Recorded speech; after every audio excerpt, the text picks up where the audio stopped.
Roll call of officers, please. Thank you.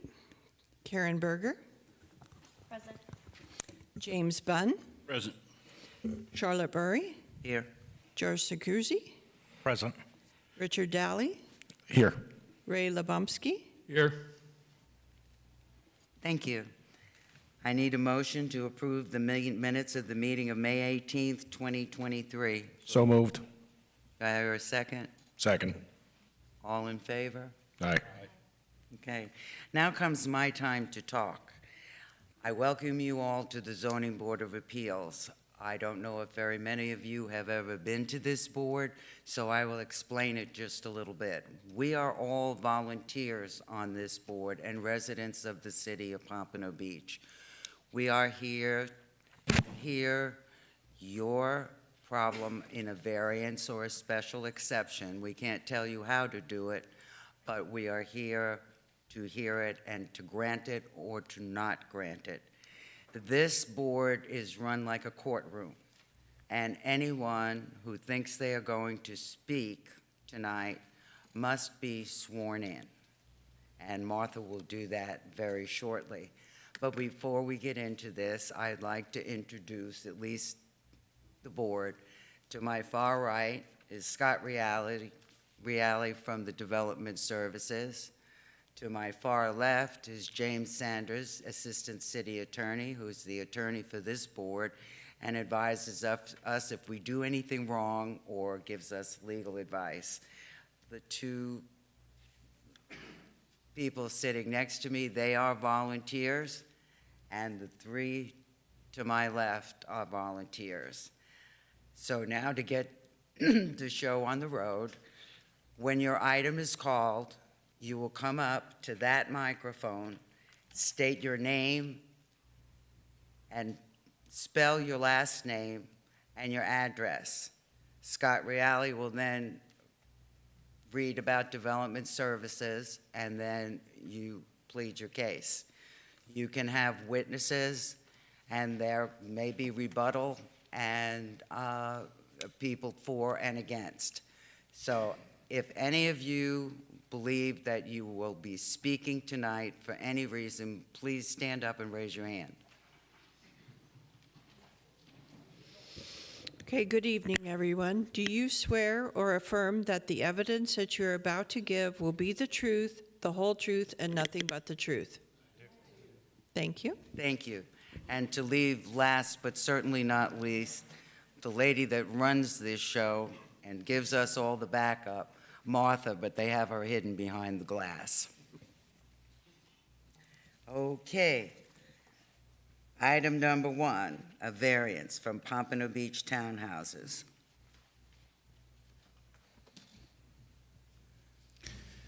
Good evening, Madam Chair. My name is evening. Mike Vondermeulen with Keith. My name is spelled Vondermeulen. Our address is 301 East Atlantic Boulevard in Pompano Beach, and I have been sworn. Thank you. Scott? Thank you very much, and good evening, everyone. In the case of Planning and Zoning number 23-11-000009, the applicant landowner is requesting a variance from section 155-5604C4B, which are the residential compatibility off-street parking areas of the Pompano Beach zoning code, in order to eliminate a type C buffer, perimeter buffer, on the west side of the property, in accordance with section 155-5203F perimeter buffers, rather than provide the required buffer between the proposed development and an adjacent single-family residential development as required by code. The property is located in the Northwest CRA on the west side of North Dixie Highway between Northwest 15th Place and Northwest 15th Court. The associated minor site plan application, which is P&Z number 23-12000005, proposes 10 residential townhome units within 2 buildings. The Development Review Committee, which is the DRC, reviewed the site plan on April 5th, 2023. Additionally, the property is in the process of obtaining a residential flex allocation, which is P&Z number 23-05000001. The subject property is currently vacant, and there is an alley separating the site from the single-family residential on the west side. New multifamily residential development located on land abutting or across a local street or alley from existing single-family residential development is subject to residential compatibility standards. More specifically, because single-family residential development is located just west of the site, a Type C perimeter buffer is required along the west property line, which typically consists of a 10-foot wide perimeter landscape strip and an 8-foot high masonry wall, or an 8-foot wide masonry wall. The applicant is seeking relief from this code provision. The applicant's narrative points to the 1994 FDOT road widening of Dixie Highway, which reduced the width of the subject property from 129.8 feet to 84.6 feet. Additionally, the development can only be accessed from a proposed private drive aisle, subject to an access easement along the west side of the property adjacent to the alley, because Broward County will not approve additional curb cuts along Dixie Highway. The narrative states the applicant has considered other site plan configurations and building typologies that would eliminate the need for a variance. Alternatives include increased height. B3 zoning allows for up to 105 feet in height, and/or increased density. B3 zoning allows for up to 46 dwelling units per acre. However, those options would be out of character with the surrounding neighborhood and in conflict with both the CRA's redevelopment plan and the desired built form denoted in the adopted transformation plan for the Dixie Highway corridor. Staff does not object and finds the requested relief to be minimal in nature and appropriate in order for the site to be developed in the manner the city envisions. It should be noted that this is a rehearing. The variance application was initially denied by the board on April 20th. The applicant successfully petitioned the board to rehear the case, citing new evidence that was not readily available at the time of the April meeting.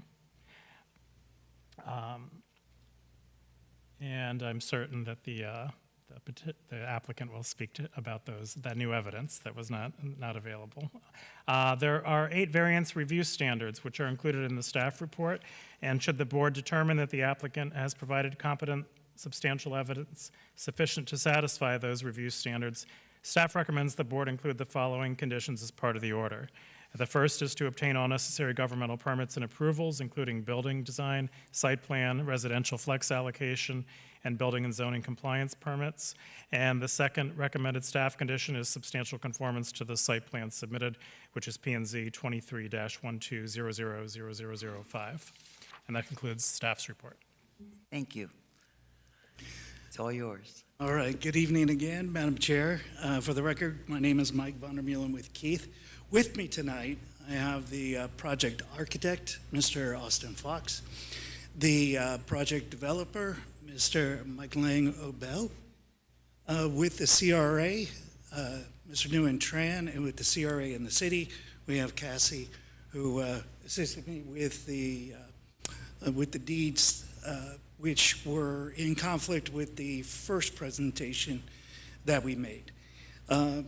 Scott's presentation was very thorough, so I will just try to go briefly through a lot of the information.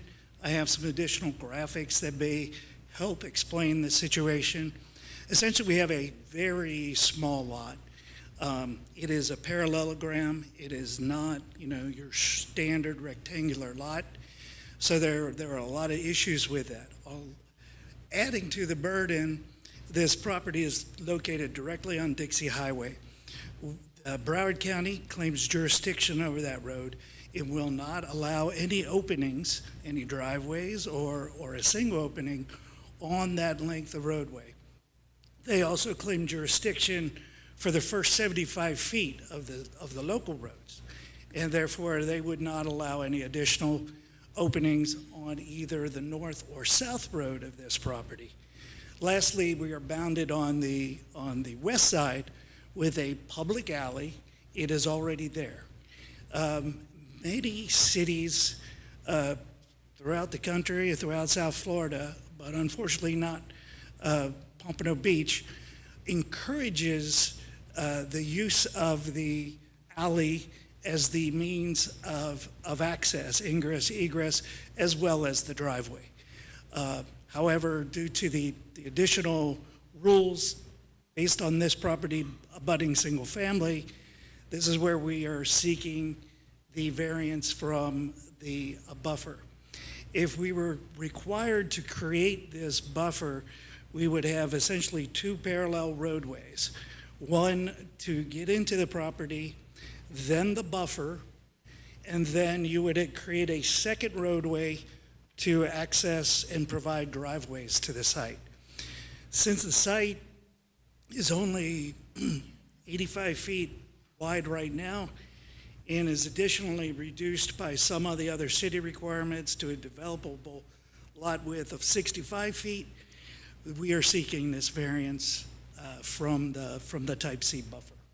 And we would like to utilize the existing public alley, and we are going to supplement the public alley with an additional right-of-way easement that runs parallel to it so that it's the minimum width that's required by the city, which is 24 feet. Then you would have the driveways. Wherever there is not a driveway to one of the townhouses, the property would have green space, and that green space would be landscaped and screened from the abutting single family.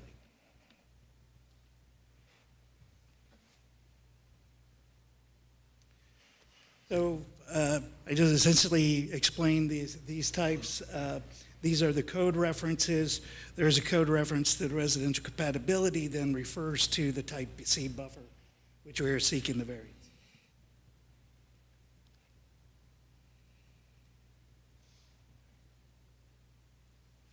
This is the site location. It is located on Dixie Highway, essentially just across the street from the blimp shelter.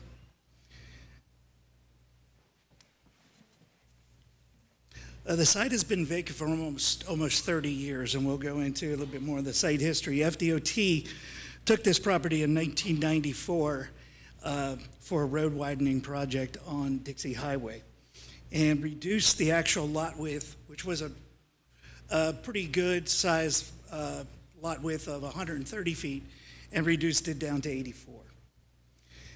Portions of the property have been owned by the city or the CRA since 2002.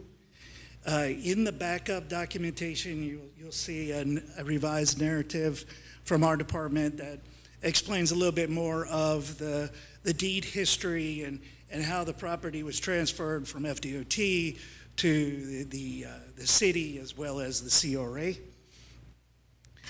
And then again, this site is irregular in size and very difficult to redevelop.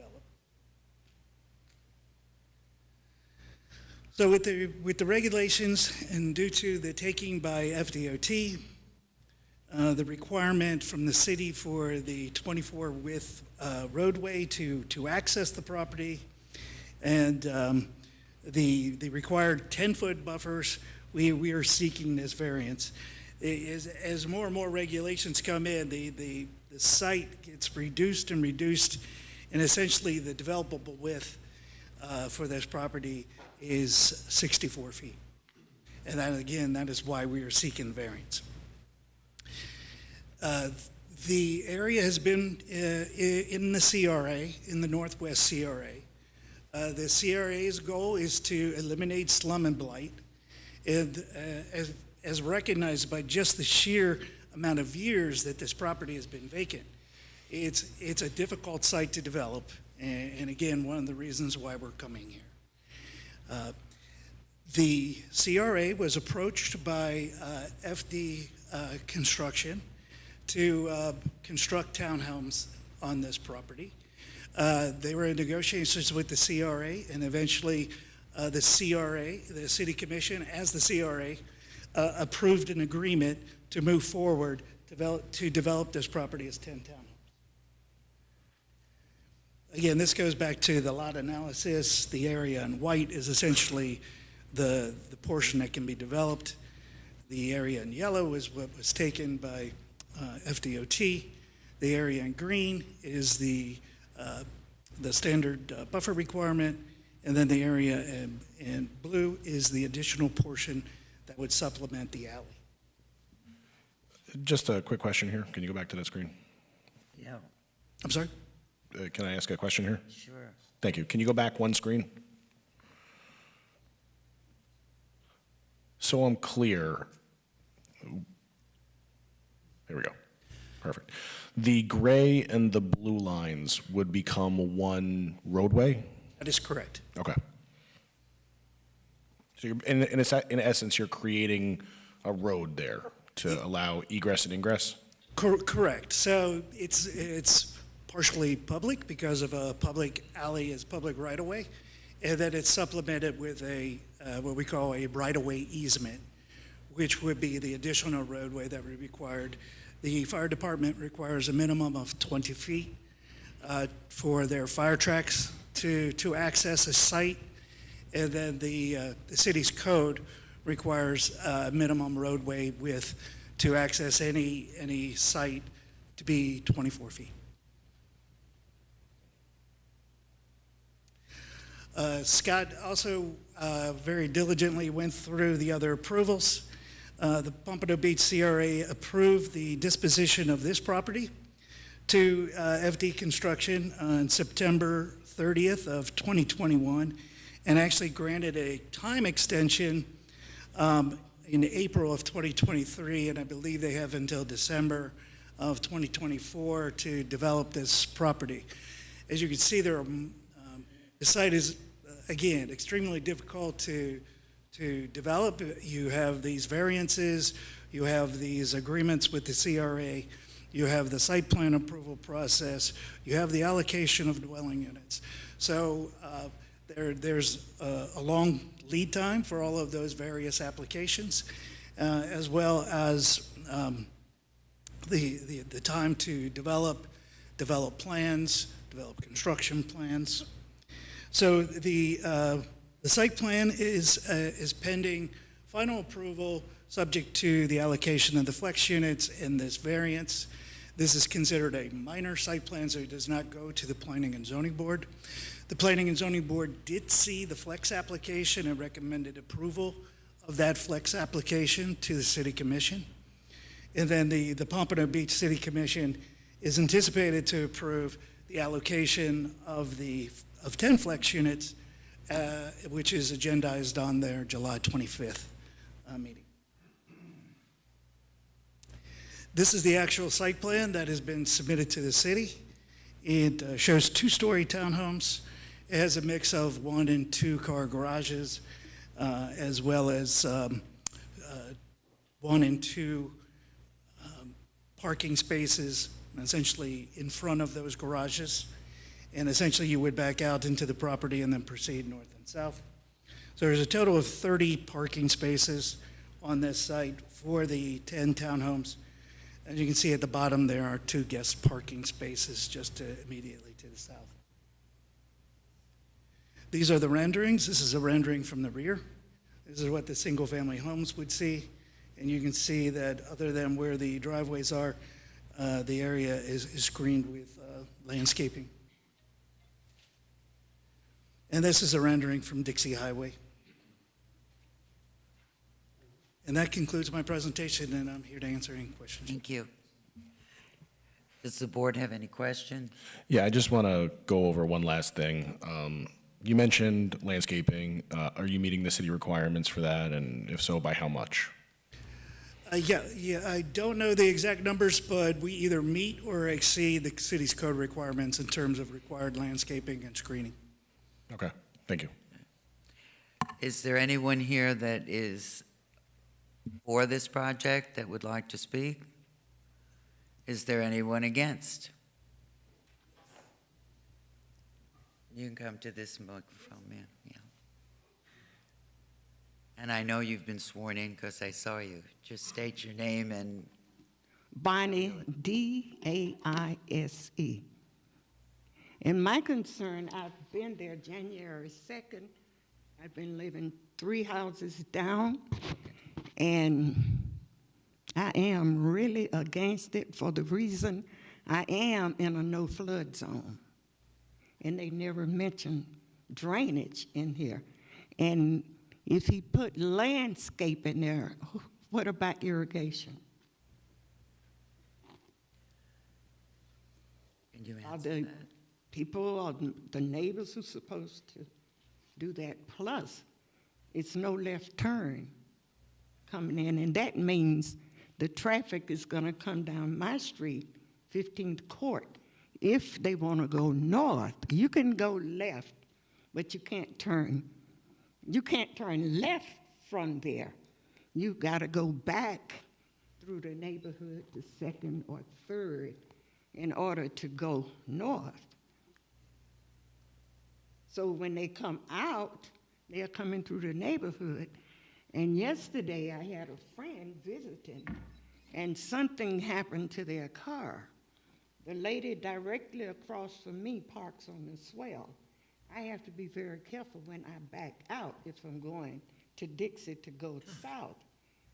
The tow truck came to tow his car, and it blocked the traffic. Excuse me, you need to use the microphone. We can't hear you. We can't. Oh, the tow truck had to move. The guy car, something happened to it in my yard, had me blocked in my garage. I couldn't get out. So the tow truck came to tow the car, and it blocked the traffic because across the street, this lady parks on the street. Part of her car is on the street. And cars come, you've got to slow down if you come and go in both directions. It's not enough room. And what he's talking about, I don't see how you're going to get it there anyway. My lot is 75 feet wide, and I knew I couldn't get that on my lot. So it's not good. It's not good for the neighbor. It's going to, we're going to have problems if they put that. I'm not against putting something there, but you're changing it, and we need something maybe that can benefit the neighborhood. We have older people there. I'm 81, and we need something that can accommodate us, because in our neighborhoods, we have a lot of what I call drugstores without pharmacists, and I don't go in them. So now, if I want a loaf of bread, I got to get in my car and go to Publix, because I don't feel safe in those corner stores that we have in our neighborhood. And I have people older than me, and they're not getting around like me. So I think it's a bad idea, but to put something there is okay.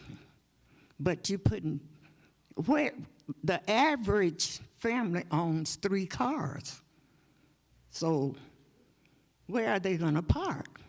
He want that 2-way road so they can park in the road where all of the rest of the townhouses.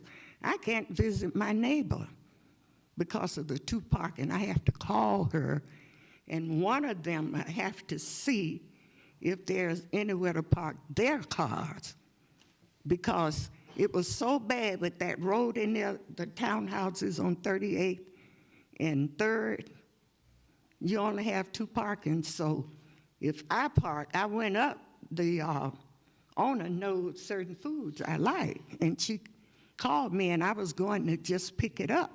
So she said, you can't park out there on the road. I said, I'm only running in for a minute. The other sister went out to watch my car to see if I don't get a boot. And I understand that road he want to put in is the same. I mean, I understand you all mean good, but when they come before you wanting things, I'll go out, I'm home every day, and survey that. It sounds good, the picture looks good, but it's not good. Well, thank you. Can you answer any of her concerns? Sure. Sure. Yes.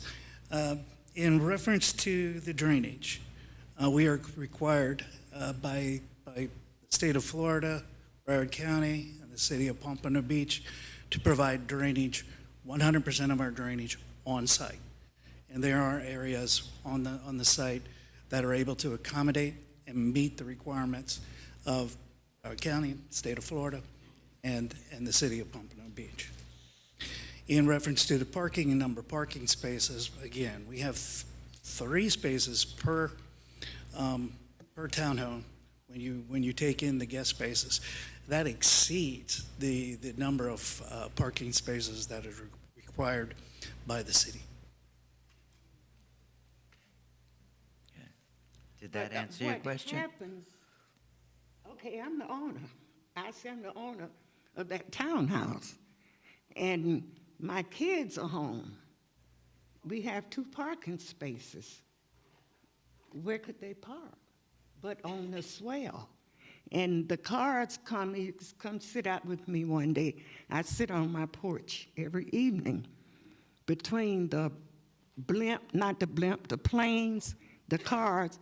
I have to charge my ring at least twice a week. And you'll see how they drive down that street. So if you turn coming in, you can only turn coming from the north. You'll see if cars are parked on that swell, that's dangerous. They are so used to coming in there flying low, and it's really dangerous. I'm not against building on property that has nothing on it. It serves no purpose. But if you put something there that may be, when I get to my walker stage, hopefully I live long enough, that I could just get my walker and push up on the corner, you know, pick up my medication or whatever. But the way it is now, it's a no. He has nowhere to put a landscape. And you put landscape, like I said before, who's supposed to keep it watered? It dies. Wow. So hopefully I can get Rich, I like your looks, to come and walk that area with me. Okay, they give you a picture, and a picture's always beautiful, but it's not enough land there to put 30 cars. Mine's 75 feet, and I can only put 3. My lot is 75 by 140. So, and I've been there. I don't want to leave Pompano. I've been there since July 2nd, 1973. I graduated from Ely in 1960, and I was born in Hollywood. I've been in Broward County. I have 6 siblings, all from Broward County. Yes, ma'am. And we Does would the like board, to stay. does the board have any questions of,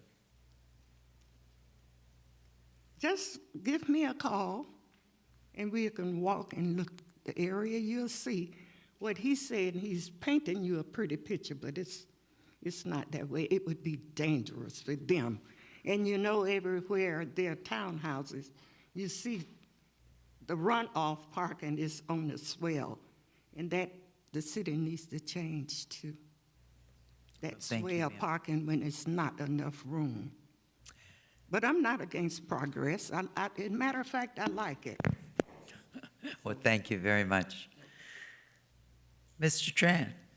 Yes, thank you for the opportunity to speak. Nguyen Tran, last name Tran, T-R-A-N. I'm the CRA director here in the city of Pompano Beach. What I'd like to address is the use portion of it. So just to give you a little background of this project and why the board approved this project. The zoning on it is B3 zoning, commercial zoning. So it's a medium intensity commercial. If you do residential, multifamily residential, you're allowed up to 46 units an acre. So if you're doing apartments, you know, if you had the land size and the lot areas, you can do up to 46 units an acre.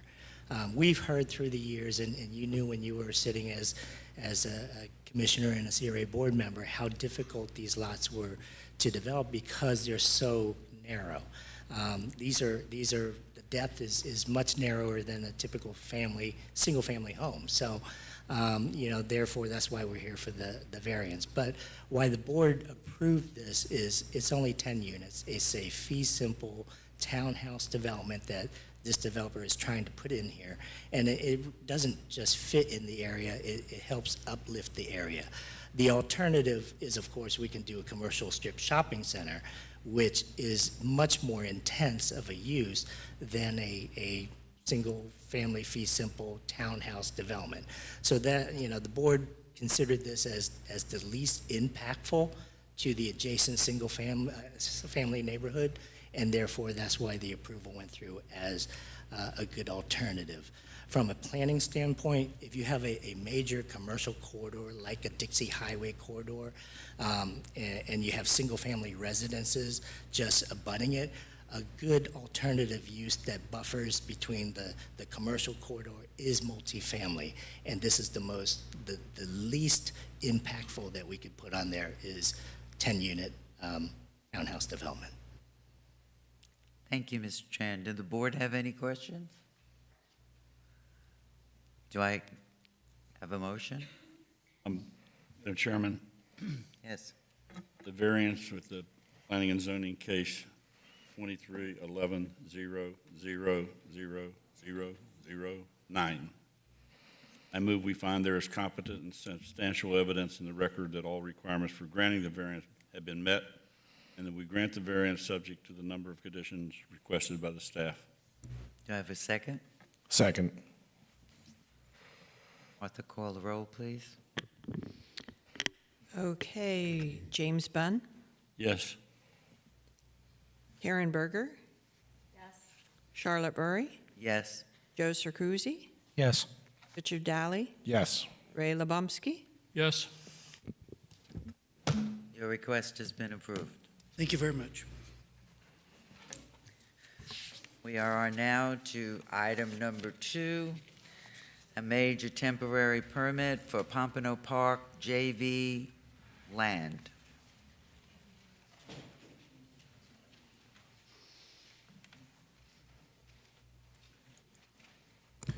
Good evening, Madam Chair. Mike Vondermeulen with Keith. Okay. In the case of planning and zoning number 23-15-000007, the applicant landowner is requesting a major temporary permit from the provisions of Chapter 155, Article 4, which are the use standards, and Article 5, which are the development standards of the Pompano Beach Zoning Code, in order to allow for a temporary retention basin over a portion of an existing parking lot without complying with the applicable use and development standards as required by code. The subject property is located on the east side of South Powerline Road and south of Southwest 3rd Street, which of course is Racetrack Road. The subject property is part of a 200-acre site with an approved master plan currently being redeveloped. The property has been home to a casino and other entertainment uses. A Topgolf is currently under construction, and the temporary retention basin is necessary to comply with the regulations of the Broward County Surface Water Management criteria associated with the master plan. Approval of the temporary retention basin will allow the Topgolf to open while construction continues and is completed for the permanent site work. There are several ongoing and active developments consistent with the master plan, including the future golf facility, which is P&Z 21-12000046, now known as Topgolf. That was approved on July 14th, 2022, and is now under construction. The northwest corner retail site plan is P&Z 21-12000045. That was approved in June of 2022 and has building permits in for review. The casino expansions are nearly complete. Smoking terrace, building addition are complete, and a permit is in review for the rear deck enclosure. A parking garage, P&Z 20-12000004, is also complete. There are 3 projects for the internal roadway improvements: Lucky Lane, Palmer Drive, Loop Road, which have approved minor development orders and received building permits. An industrial site plan development is currently under consideration, and that's P&Z 23-12000013 by the Planning and Zoning Board. There are 7 temporary use permit review standards, which are included in the staff report. And should the board determine the applicant has provided competent substantial evidence sufficient to satisfy those review standards, staff requests the board include the following 3 conditions as part of the order. 1, obtain all necessary governmental permits and approvals, including building and zoning compliance permits.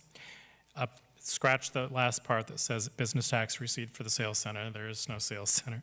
2, substantial compliance with the conceptual site plan submitted with this application.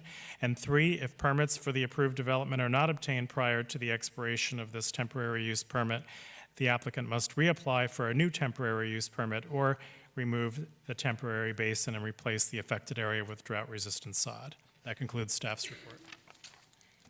Good evening. Would you please state your name, spell your last name, and your address, please? Absolutely. Madam Chair, my name is Mike Vondermeulen with Keith. My last name is spelled Vondermeulen. Our address is 301 East Atlantic Boulevard, Pompano Beach, and I have been sworn. Thank you. This is actually kind of a segue from the previous presentation because there was a discussion about drainage. I'll try to make this extremely simple in the first part of the presentation, and then we'll go much more into detail.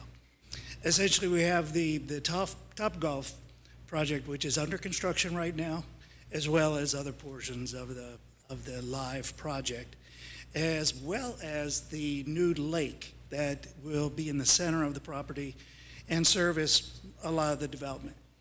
So again, we are required by law to make sure that there is adequate drainage on site.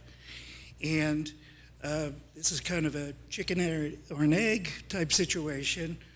Top Golf is proceeding very quickly, and will likely be able to obtain a certificate of occupancy before the lake, which is going to be used for drainage, is totally complete. So we are creating an interim, what we call retention basin, to allow the required drainage for Top Golf to remain on the site so Top Golf can open, Top Golf can operate, and the rest of the development can occur and allow the other contractor to finish the lake in the time that they are specifying. So I know there's a lot of interest in this project in all the processes, so I'll just go through and show you some of the graphics. This essentially is a master site plan that we have right now.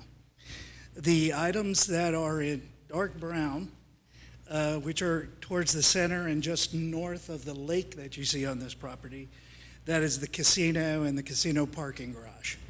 Those are two of the structures that are already built and approved and are operating. To the far left, you see what has already been approved as a little shopping center area, which includes a Publix as well as retail around all of Powerline Road and Palm and Racetrack Road.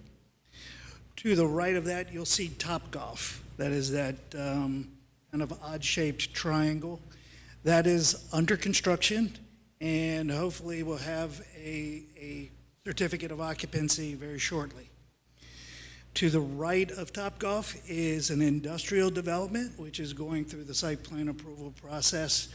It had already received approval from the Architectural Appearance Committee and is scheduled for the Planning and Zoning Board. Heading south and going next to the casino, you'll see a lot of small little buildings. That is the essentially Cordish Live venue brand. It's an indoor, outdoor entertainment area, restaurants, entertainment venues. You can have concerts there. They'll actually have pickleball courts, things like that. Some high-end restaurants, some fast food restaurants. It's a very mixed, and it's a place for the community to gather. Then to the left of that, you'll see an area outlined in green. That is our proposed new retention area. So that area will be there to accommodate Top Golf so that they can obtain their certificate of occupancy. The lake, which is identified in blue, is what's under construction right now.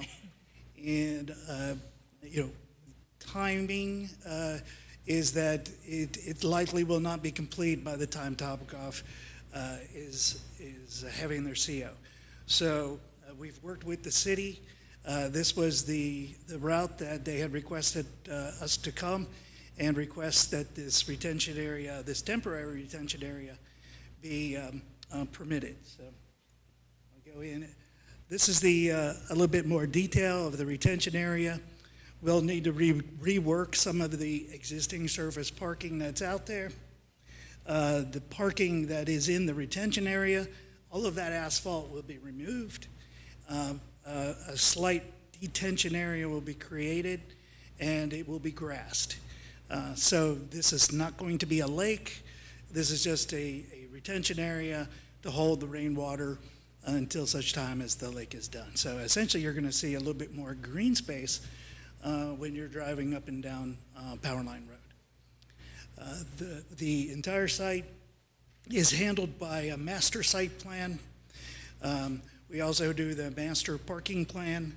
So there, even with the elimination of these spaces, there's still over 850 excess parking spaces for all the items that are proposed on this property at this time. So again, we emphasize that this is temporary in nature. We're actually improving the property by removing the asphalt and creating some grass. So there shouldn't be any environmental impacts. This could be very passive. It essentially just handles the drainage until such time as we can finish the lake. And we just hope that you would grant that. I was remiss. With me tonight is Mr. Corey Long with the Cordish Company, as well as two of our civil engineers, in case you had any questions about the retention area. Does the board have any question? Do you want either of them to speak? I mean, do you want them to? Or is there anyone in the audience that is opposed to this project? Again, does the board have any questions? Can I have a motion? Yeah, I'll make a motion here. Oh, well, wait a minute. I just have a quick question. So you're talking about, obviously now, a retention area that is in place of the parking. So what exactly happens with all that concrete? It's removed. Just, Yeah. It's removed and sent to Is aggregate. it recycled? It's recycled.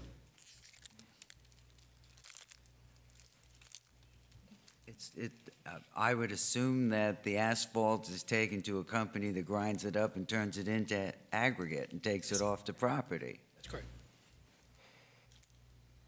okay? All right, can I have a motion now? I'll make a motion here. In the planning and zoning case 231500007, I move we find there is competent and substantial evidence in the record that all the requirements for granting the major temporary use permit have been met, and that we grant that the major temporary use subject to the 3. three conditions requested by staff. Do I have a second? Do I have a second?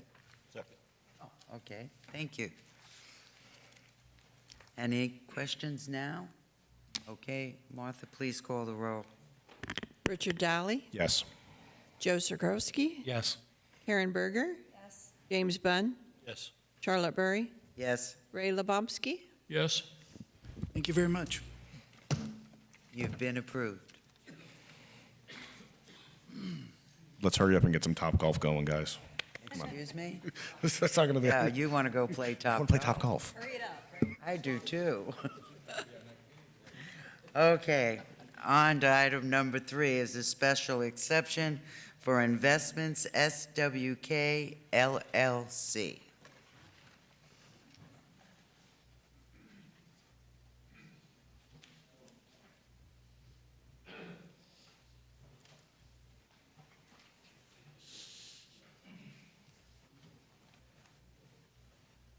First question, have you been sworn in? Yes, I have. Okay, well, I think we need to swear another one in. Okay, is there anyone else that needs to be Yeah, sworn in? is there anyone else in the audience that came in late that plans on speaking that needs to be sworn in? If you please stand and raise your right hand. Okay, do you swear or affirm that the evidence that you're about to give will be the truth, the whole truth, and nothing but the truth? I affirm. Thank you. Thank you. You may be seated. Good afternoon, Madam Chair. My name is Samson Numa, N-U-M-A. The address is 351 South Cypress Road, Suite 200 in Pompano Beach. Thank you. Scott? Okay, thank you, Madam Chair. For the record, Scott Reale with Development Services. In the case of P&Z number 23-17000002, the applicant landowner is requesting special exception approval as required by Section 155-4211D1, which are the districts where they're permitted, of the Pompano Beach Zoning Code in order to utilize the subject property, which is zoned B2, for a place of worship. The subject property is located on the south side of Southwest 3rd Street and west of South Cypress Road. The subject property was developed in the 1980s, where a 4-story office building was constructed. The applicant intends to utilize this approximately 2,150 square feet for a place of worship in Suite 200. The subject property is within the Nutter subdivision plat, and since it was originally recorded, there have been 2 amendments to the plat. One of the plat notes restricts the property to 52,000 square feet of office park and a 44,500 square foot of commercial use. While the proposed use of the property is in conformance with the land use, the proposed place of worship is an assembly use and not an office, meaning that they must seek written confirmation from the Broward County Urban Planning Division that either the plat note is sufficient for the intended place of worship or submit a revised plat note to the City and County Commission for approval. The building is approximately 46,000 square feet. As an office use, the parking requirement is 1 space per 400, which is 115 spaces. Based on the site plan submitted, there are more than 140 parking spaces. The property has sufficient parking to accommodate a change of use for 1,150 square feet of assembly area. And that's the estimated occupancy area was not provided. However, estimating 1 parking space for every 75 square feet, about 16 parking spaces would be required. There are, of course, 13 special exception review standards, and they're included in the staff report.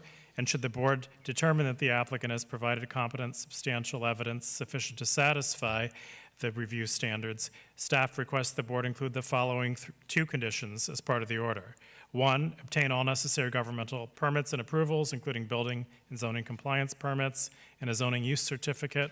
And the second recommended staff condition is prior to zoning use certificate approval, written confirmation from Broward County Urban Planning Division that the proposed place of worship is permitted based on the recorded plat note, or submit a revised plat note to the City and County Commission for approval. That concludes staff's report. Right ahead.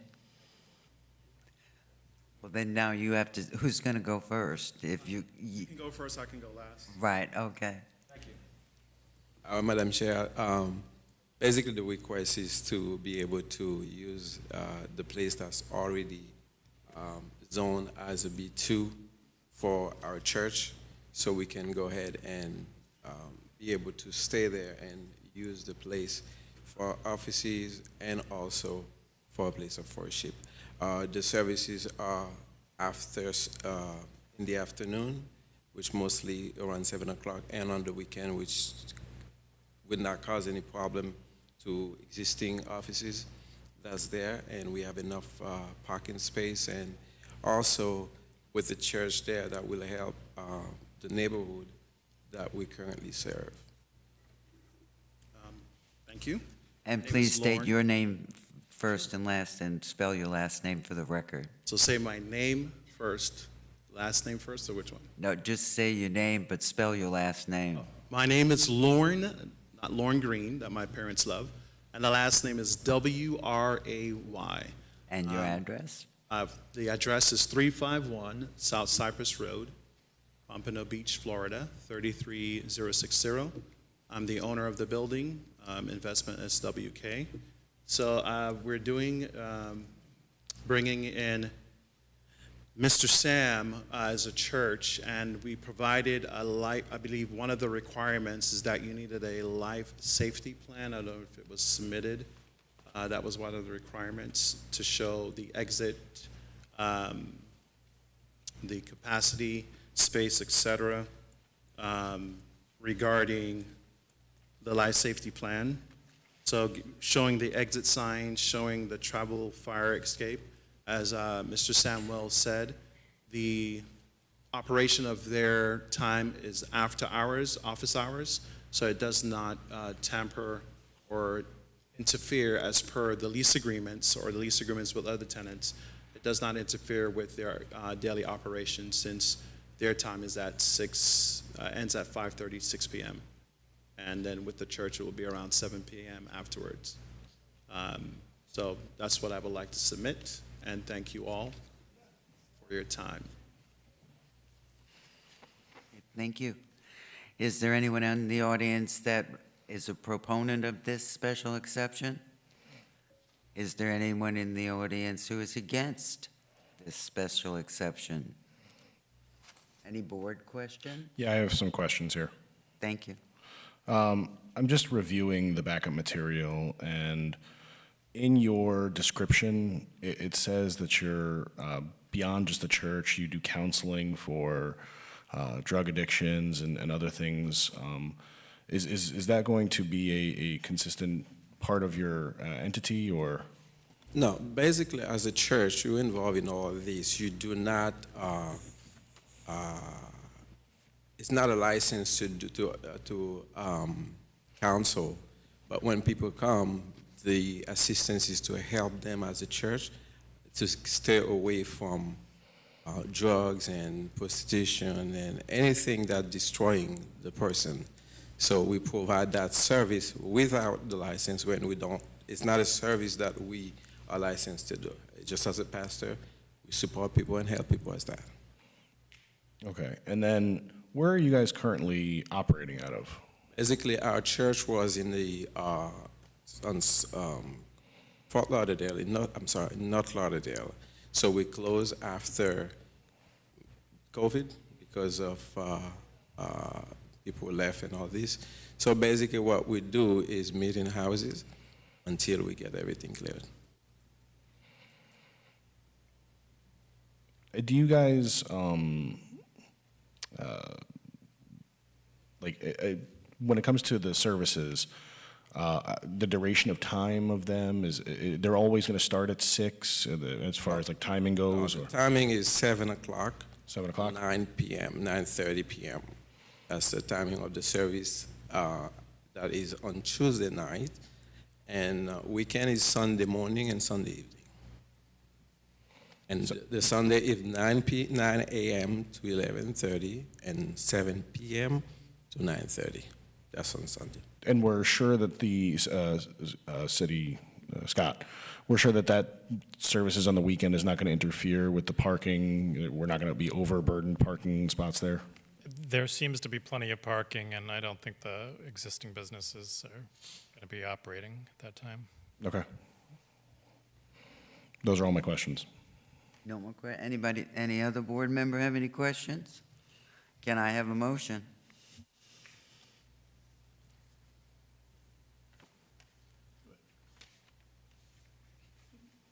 Now, gentlemen. Special exception. No. I think it's only case 23-17-00002. Mr. Bunn, is your microphone on? His mic's on, but he's not talking it. Oh, It's on. I'm just messing. I'll be talking into it. thank you. I move we find there is complete and substantial evidence in the record that all the requirements for granting the special exception have been met, and that we grant the special exception subject to the number of conditions required by staff. Do I have a second?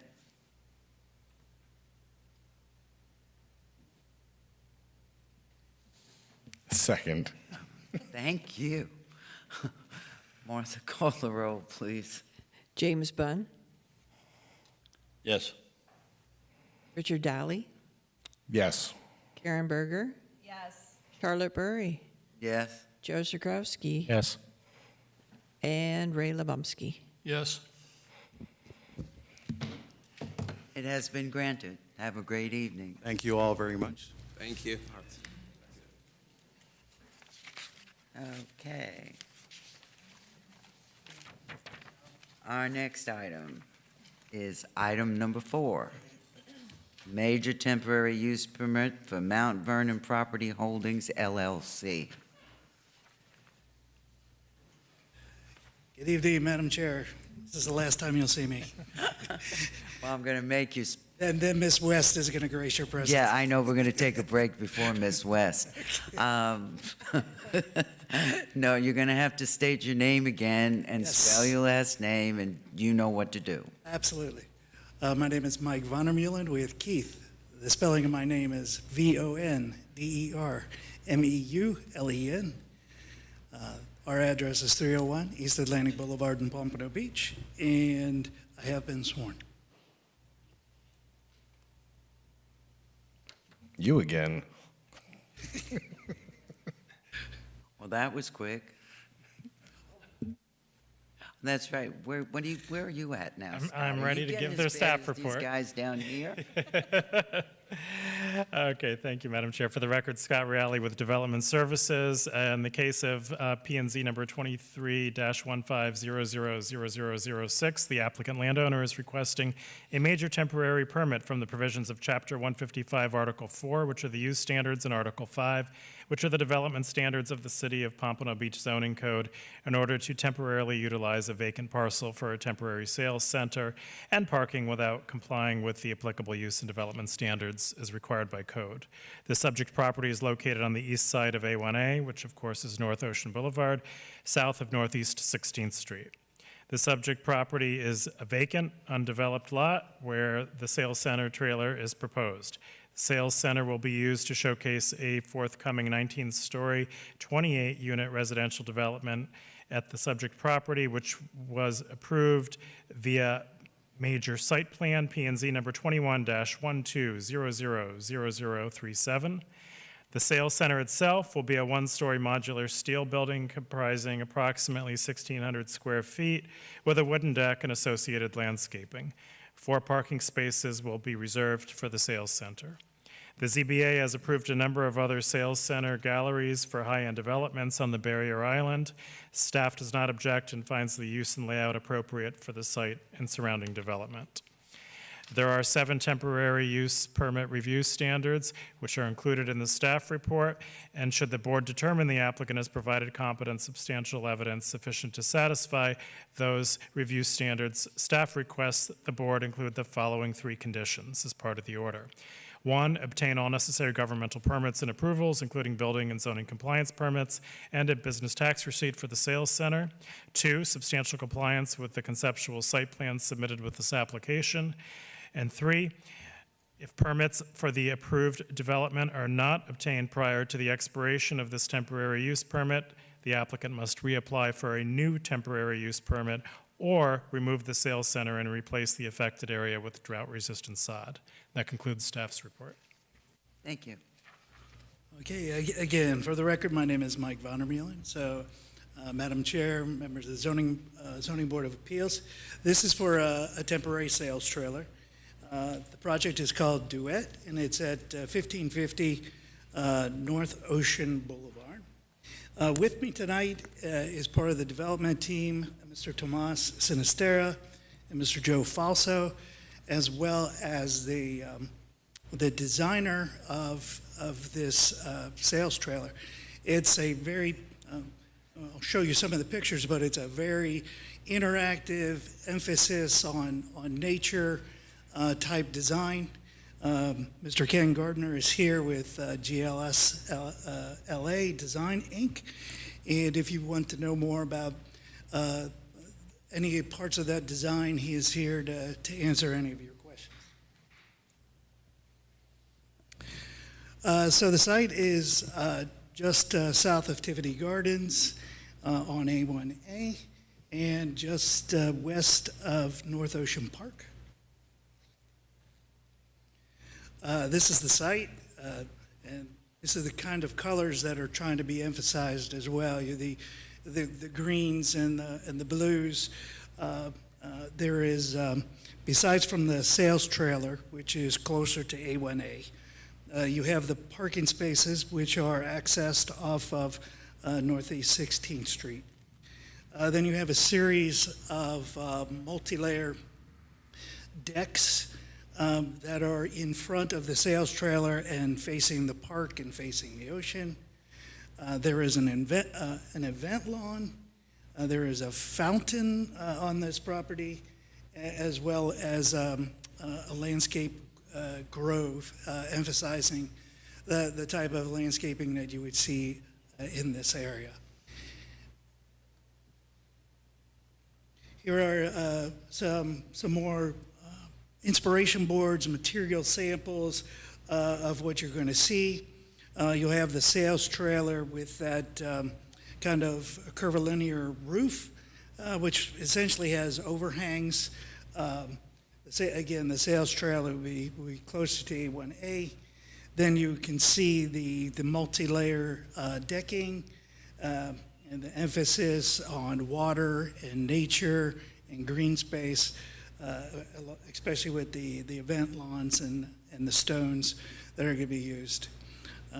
And we're here to answer any questions you have. Again, this is the temporary sales trailer. This site is fairly small, as you can see. This trailer will need to be removed to actually build the project. I did want to go through this project. This project has gone through many series of approvals as well as some of the other projects. There was a rezoning that was approved via ordinance 2019-81, which was in July 23rd of 2019. Then the site plan approval, which was on May 3rd of 2022. And then the plat, this property also had to be platted, and that plat was approved in March of 2022 and then finally recorded in March of this year.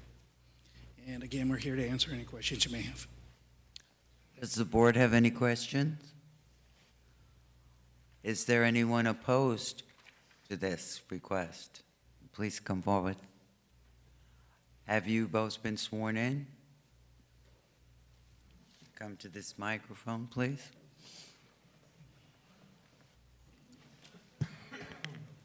And Madam Chair, we did have 2 letters that are included in the backup in opposition. Okay? Thank you. Hello, I'm Jerry Myrick. I live at 1505 North Ocean Boulevard. I've been in Pompano since 1954. I lived on the beach in the same house for 40 years. That's my story. And, okay.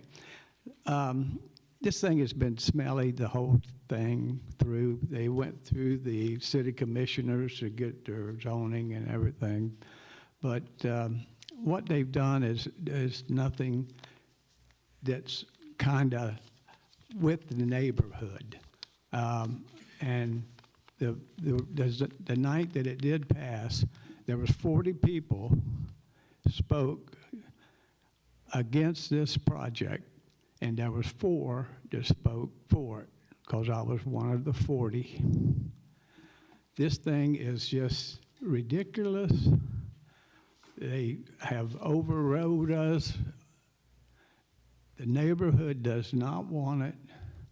And I, myself, if you look at the map, I own 3 lots on Mr. A1A. Myrick, the original project for the original condo, whatever, has already been approved. All I we're here understand that. to Yes, I- tonight is to approve a trailer where they Okay, can I use it understand as a that. sales Well, office. I say, as long as they do it within the realms of, not Well, going temporary, crazy. major temporary use permits can only be in effect for 1 year. Okay, And then if they're Okay, they still needed, they'd have to come back to this Okay. board, okay, I appreciate that.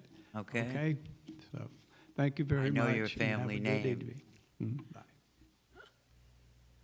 Is there anyone else that wants to speak against this item?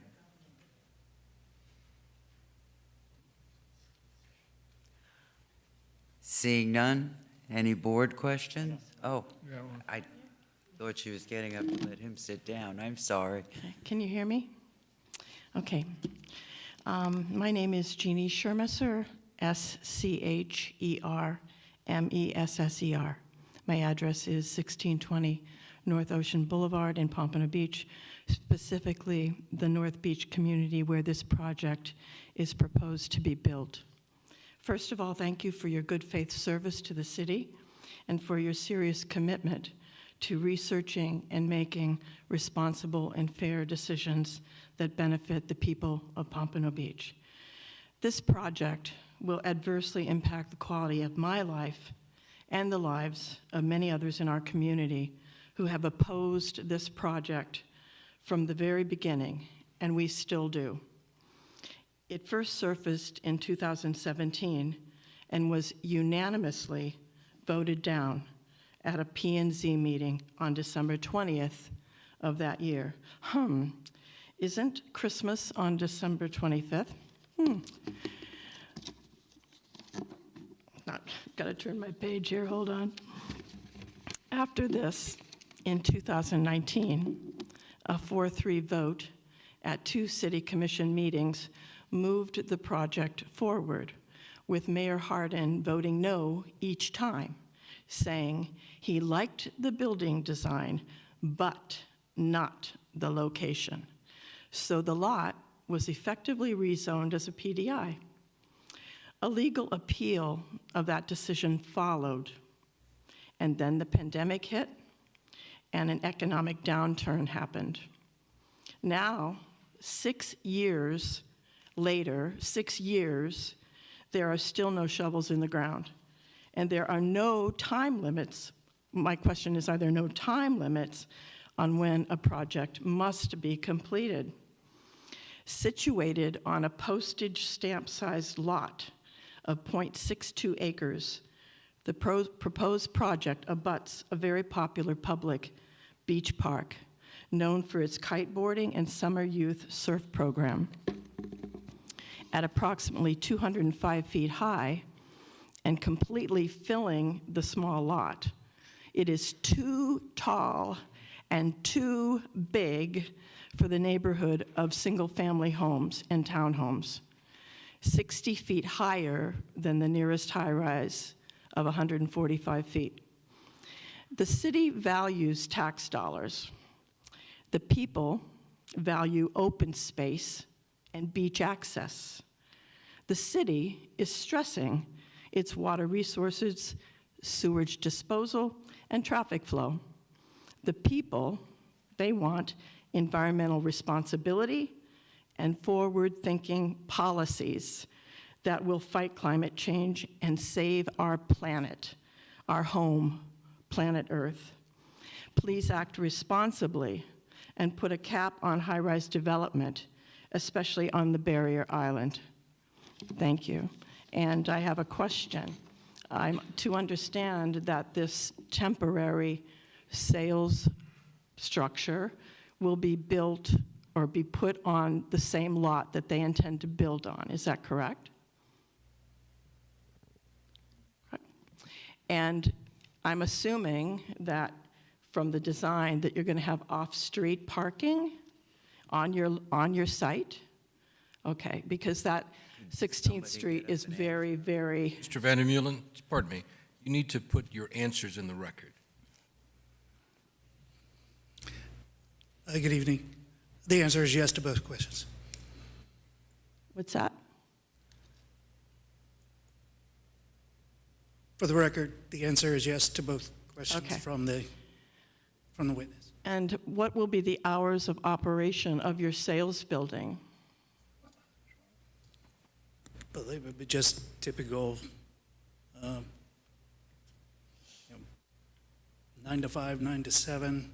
Is it every day? Yes. And is it going to have gigantic signage on A1A? No, Is it going to have live music coming out of it? no. Okay. All right, well, I'm just going to ask, we live there, and we're going to have to deal with this. And it's something we don't want, and we don't want to see those buildings go up. Thank you. Madam Chairman, Yes. just for the record, we understand everything you're saying. We have no authority to do anything like that. That's already been approved. That building's been approved. All we're talking about is giving a major temporary permit to put a sales building on there.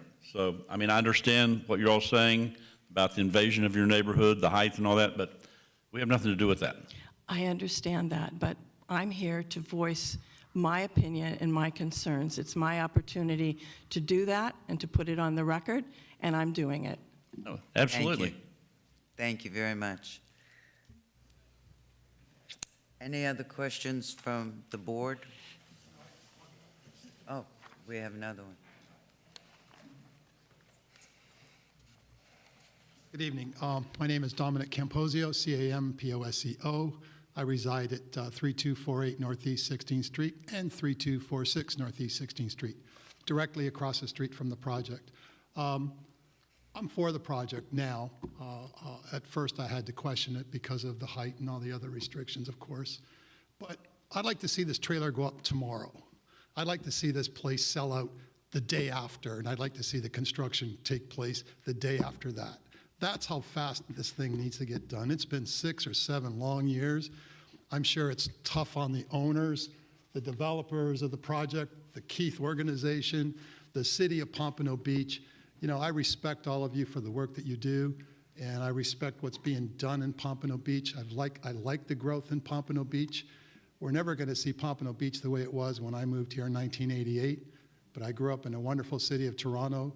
I have property there. I have property in Italy. I've seen the growth in all these areas. It's time it happens here. So all I want to say is if this trailer is going up, the question was answered that I wanted to ask. When are they have a year to put the trailer up? And then if they don't sell out, they have to move the trailer or whatever. They have to come back and get more permits. That's fine. That's correct. So all I say is, you know what? God bless you. Just hurry up and get it done.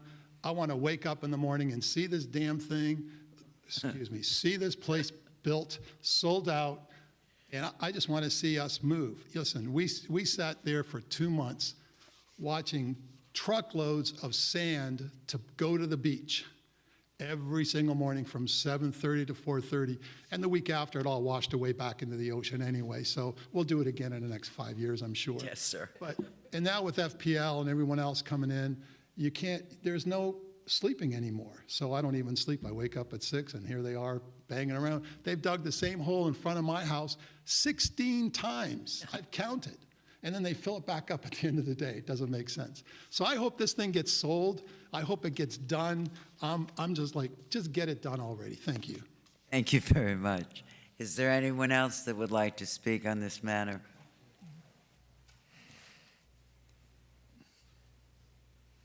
And have you been sworn in, sir? Yes. Okay. Yes, my name is Robert Cubis. I live at 3240 Northeast 16th Street, about 100 yards from the location of where this is going up. The only question I had with regard to the trailer was, he kind of went through it rather quickly. Will there be parking off the site, or is there parking on the site? Because typically, like, people come on the beach there, it's a beach entrance, and there's a little park, and folks come with their kids, and that's the only place they could park to go to the beach. So does this particular project, if you will, the interim project, will that have ample parking on the site itself? The answer is yes. There are off-site parking spaces on the site. How many will there be? There are 4. 4?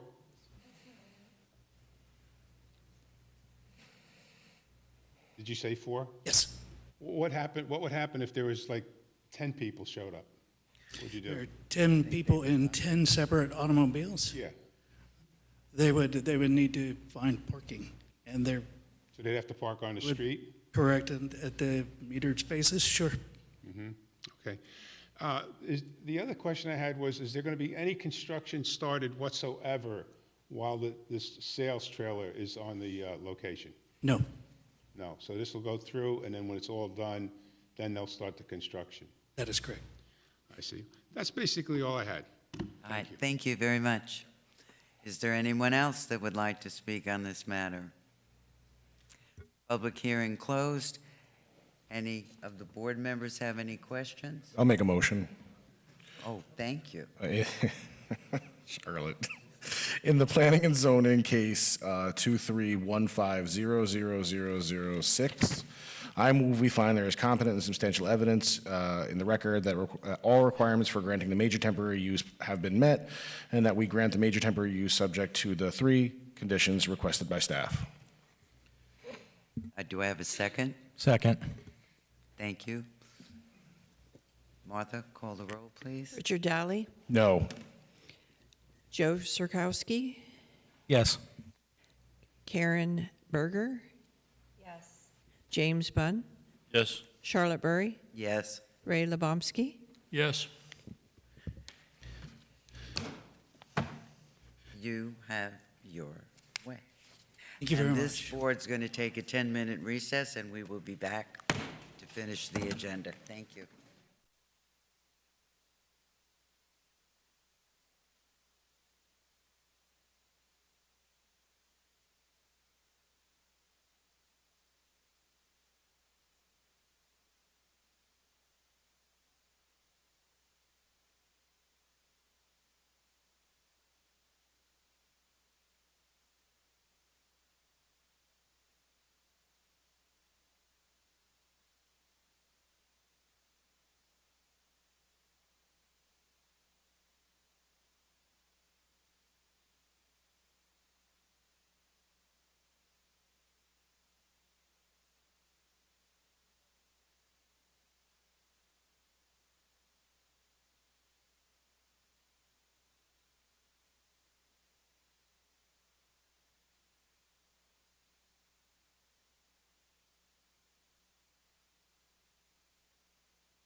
Call this meeting back to order.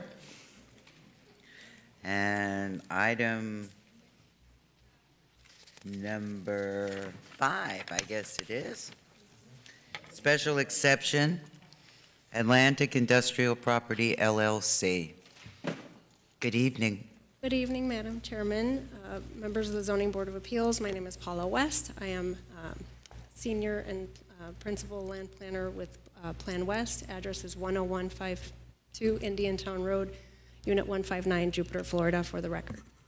Thank you. Scott? Thank you, Madam Chair. For the record, Scott Reale with Development Services. In the case of P&Z number 23-17-000003, the applicant landowner is requesting special exception approval as required by section 155-4228A1, which are the districts where permitted of the city's zoning code in order to utilize the subject property, which is zoned I-1, for outdoor storage as a principal use. The subject property is located on the north side of West Atlantic Boulevard and east of Northwest 16th Avenue. The subject property is currently vacant. The applicant intends to develop 4 single-story buildings on the subject property, approximately 10,000 square feet, with ancillary storage, outdoor storage for future tenants on the property. In addition to the special exception, the applicant must also obtain site plan and plat approval. The applicant has submitted an application for a major site plan, which is P&Z 22-12000007, and a new plat, which is P&Z number 22-14000001. The site plan application was reviewed by the Development Review Committee on June 21st, 2023, and the applicant is continuing to work through these outstanding items. The applicant has illustrated the minimum perimeter landscaping buffers and residential compatibility standards applicable. A Type C buffer is proposed along the north, west, and south perimeters of the property. There are 13 special exception review standards, which are included in the staff report. The applicant has addressed each of these in their narrative.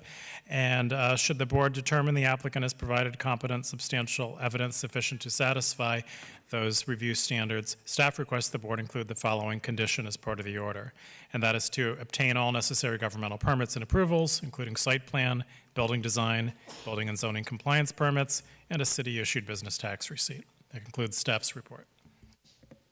Thank you. Thank you again, Paula West with Plan West. Thank you, Scott, for summarizing that. So the request is very simple. It's a special exception approval for outdoor storage as a principal use. The project is actually warehousing with office, small warehousing with office, and as an accessory, not in the definition of the zoning code, but as accessory to that, we are requesting to do outdoor storage, which is greater than the square footage of the building, which is why we're in front of you today. The property does not have an address yet, but it is shown in the screen in front of you. We do have single family to the west and to the north as a use, but we are zoned industrial, and to the north is also industrially zoned parcels, which do have single family homes, as I mentioned. To the east and to the south, to the east and to across Atlantic Boulevard to the south, we do have I-1 zoning and warehousing as a use. To the north, as I mentioned, and to the west, we have single family. I'll try to go through the standards a little quickly. They're all justified in my backup, but I just wanted to kind of explain a little bit of what we did before we came before you. So let me go back to the last image. Because of the single family homes that we have to the west, we actually requested a reinterpretation or an interpretation from the Department from Development Services to actually call Atlantic Boulevard our front lot line, because if we didn't do that, we would have to use the Northwest First Street lot line as our front. Our rear would be against the train tracks, and that would actually push all of the outdoor storage layout onto the west side, right next to the single family lots. So with that reinterpretation, we were granted. We went ahead and designed the site plan, which I'll show you at the end. All of the outdoor storage and warehousing is to the east, and we do have the buffers all around the property, especially on the west side, greater buffers than required with parking.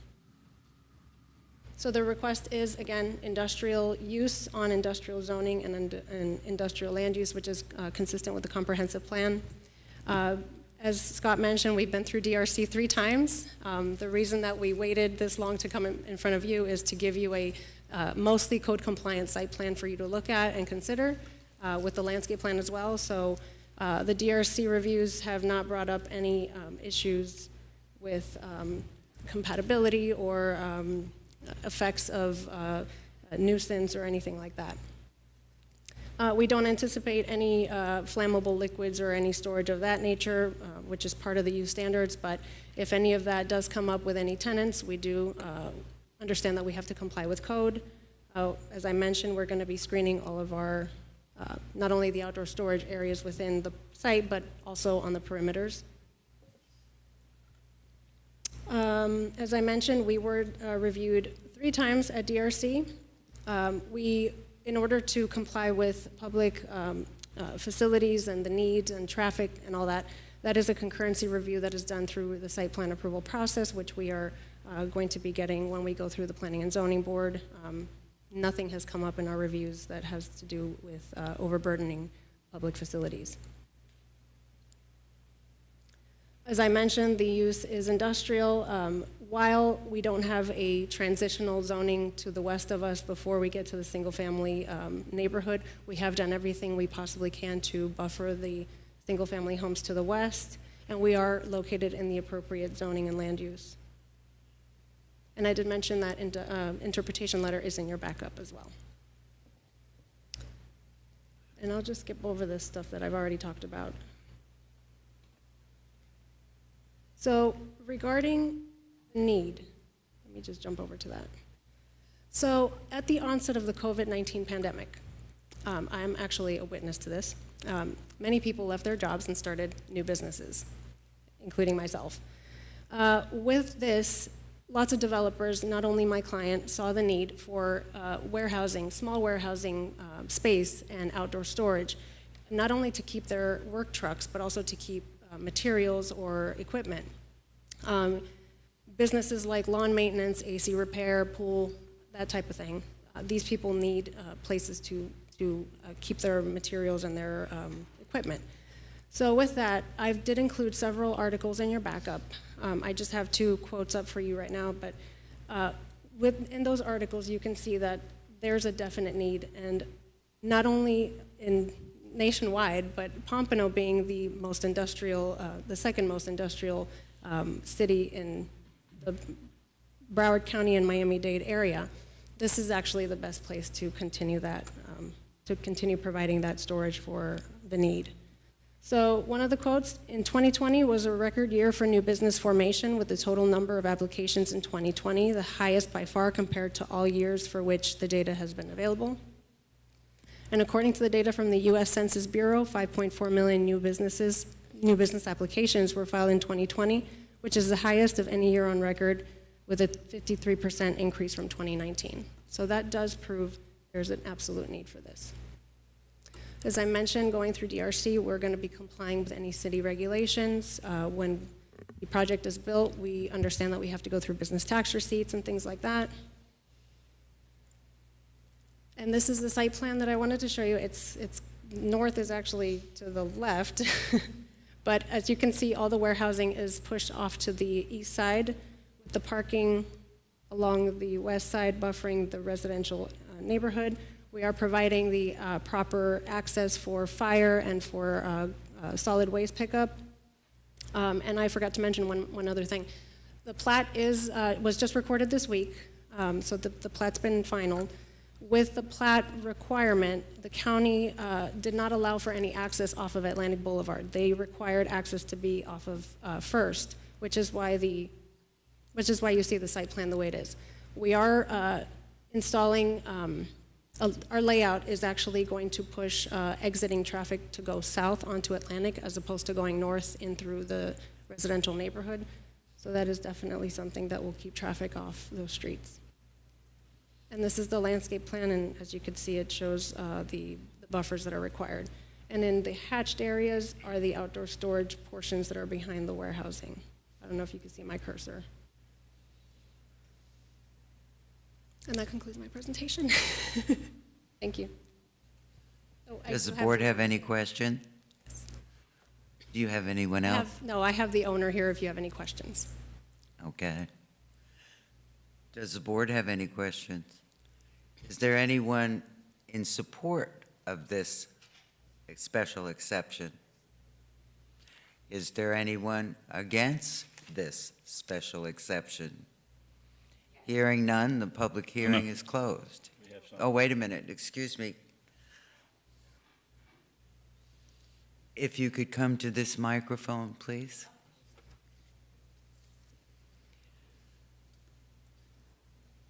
And I don't think you've been sworn in. No. Okay. If you'll come to the microphone, right here.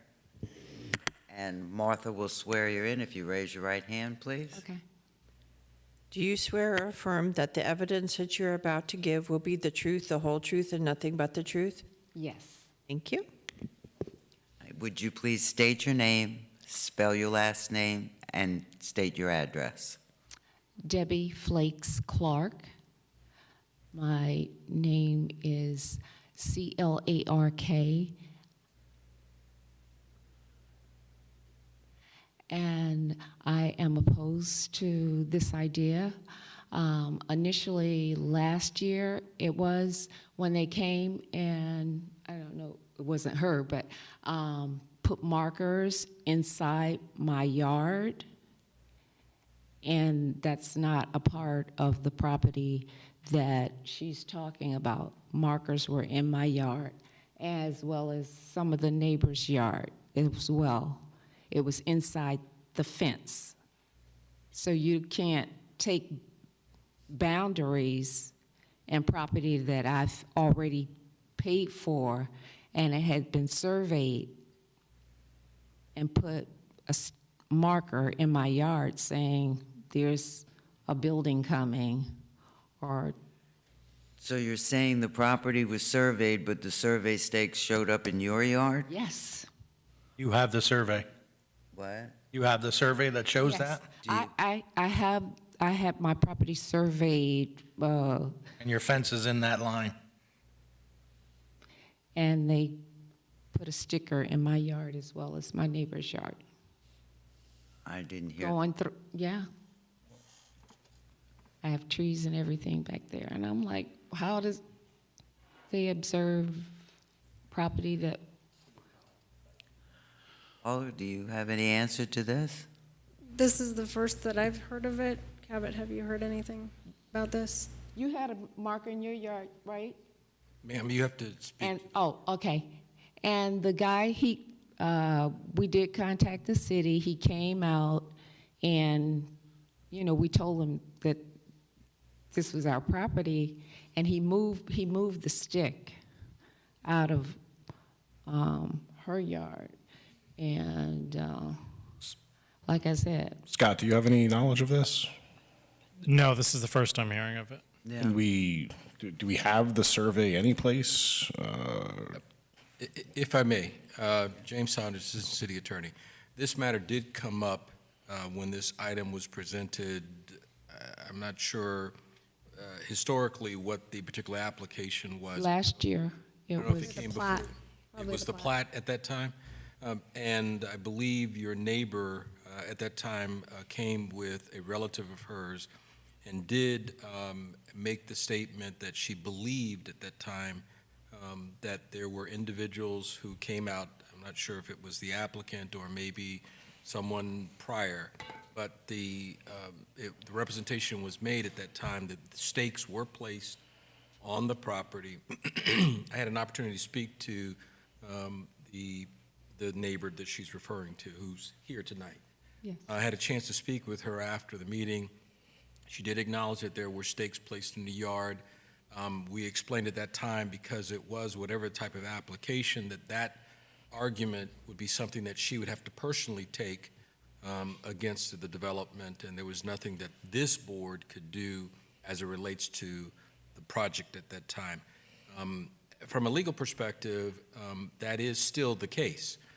If there are disputes as to property lines, that has nothing to do with this board's review of the application. If it does not fall within the 13 items that are a part of your standard review, that still does not mean that the neighbors that are making the claim, they still can pursue their claim as it relates to boundaries, surveys, title to areas. All of those claims you still can pursue. Unfortunately, it's outside of this board's jurisdiction. So I just want to make sure the board's aware. You can listen, but again, you're bound by these 13 review standards. In saying that, also, we have enough noise with the trains, so coming there, and it's going to be extremely congested because, like I said, you know, instead of being completely precise about where the properties ended was not correct. Well, again, as our attorney said, this board can't vote on that. And Okay, that- as long as they don't interfere in my property line. And what about the buffers? Are there going to be any type of buffers where we don't, our families are protected because it's extremely, you know, tight area? It's already, and the city used to keep it cut. And I see now that several of the trees have been already starting to go down as far as, you know, just leaves coming down, trunks. Paula, I'm going under the assumption that there is a landscape plan all along with this, that there will be buffers with foliage. Correct. So I'm showing the landscape plan on the screen up ahead. She's showing the landscape plan on the screen where there'll be buffers. And I can assure you, this city is very, very big on planting trees and bushes and buffers. Reed's gonna get you. Yeah, I'm talking about to protect, I'm a grandmother of 7, and they're small. So I really wouldn't like the fact, as I mentioned before, somebody putting a stake in my yard, which have been paid for over 25 years. So I just want to make sure that all that is handled before they even start identifying our property as it was not marked. I just wanted to add that as a requirement of the screening and the buffering, we are putting up a wall around the perimeter of the site in addition to the landscape buffers, so that should help. Thank you. I'd just like to share that I have concerns that this is out of character for the residential part of this neighborhood. Those are my concerns here, that warehousing be directly adjacent to single-family homes, and I don't think it's in character with the neighboring lands. So I just want to point out the warehousing and the outdoor storage is not next to the single-family properties. They're on the east side, right next to the train tracks. Need your microphone. There we go. I think I'm on now. I have a very loud voice as is, so I try to avoid microphones. My question is, does any part of your development plan, including kind of like lighting, like commercial lighting? So there are regulations in the zoning code for how intense of lighting you're allowed to have if you're so close to residential, so we are abiding by that. Do you know those requirements? I think it's like 20-foot tall light poles, no taller than that. But we are required to maintain lighting throughout all the vehicular use areas, and of course for security purposes. I'm sorry, and with regards to then, where would that be located on your site plan? I'm just curious. you know. You can see my cursor. I'm going to try to point it out with the cursor. I don't have to do this. So if you see these, oh, goodness gracious. If you see these little bubbles, right, that's where each one of the light poles are going to be located, and the bubble is just showing that we're not allowed to have trees within that bubble, so that it causes conflict with the light poles. So those little bubbles with the symbol in the middle, those are the light pole locations. Thank you. What, Scott, what's the distance from the property owner's property line to where that's going to be established? I'm sorry, what's between the neighbor's property line and what? If you look at the aerial map, you see they've drawn the proposed site plan. It's in a residential area, and you have a line of houses there. I'm just wondering, what is the distance from the back property line of those single-family homeowners to that wall they're going to be built where it starts, because it's going to end up being right in their backyard? It depends. What are the typical rear setbacks for RS4 is what, 15 feet? And some of them are probably set back further. So it could be a minimum of 15, right? Yeah, I mean, typically, you're talking about the property line or the houses themselves? Well, I'm talking about the back property line on those single-family homes. Yeah, That's they'll their probably backyard, be, that's their happy space. What's the distance going to be between this wall that they're proposing to put up?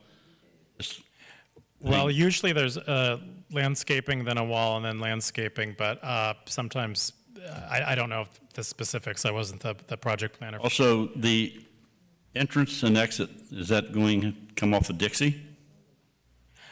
No, that's coming off first, right off of Atlantic.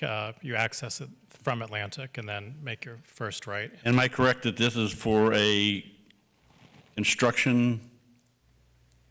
storing construction equipment outside of storage and that type of thing? It's outdoor storage, but it's for small businesses like, as I mentioned, AC repair, pool maintenance, that type of thing. So there's going to be a lot of activity out there with equipment moving around?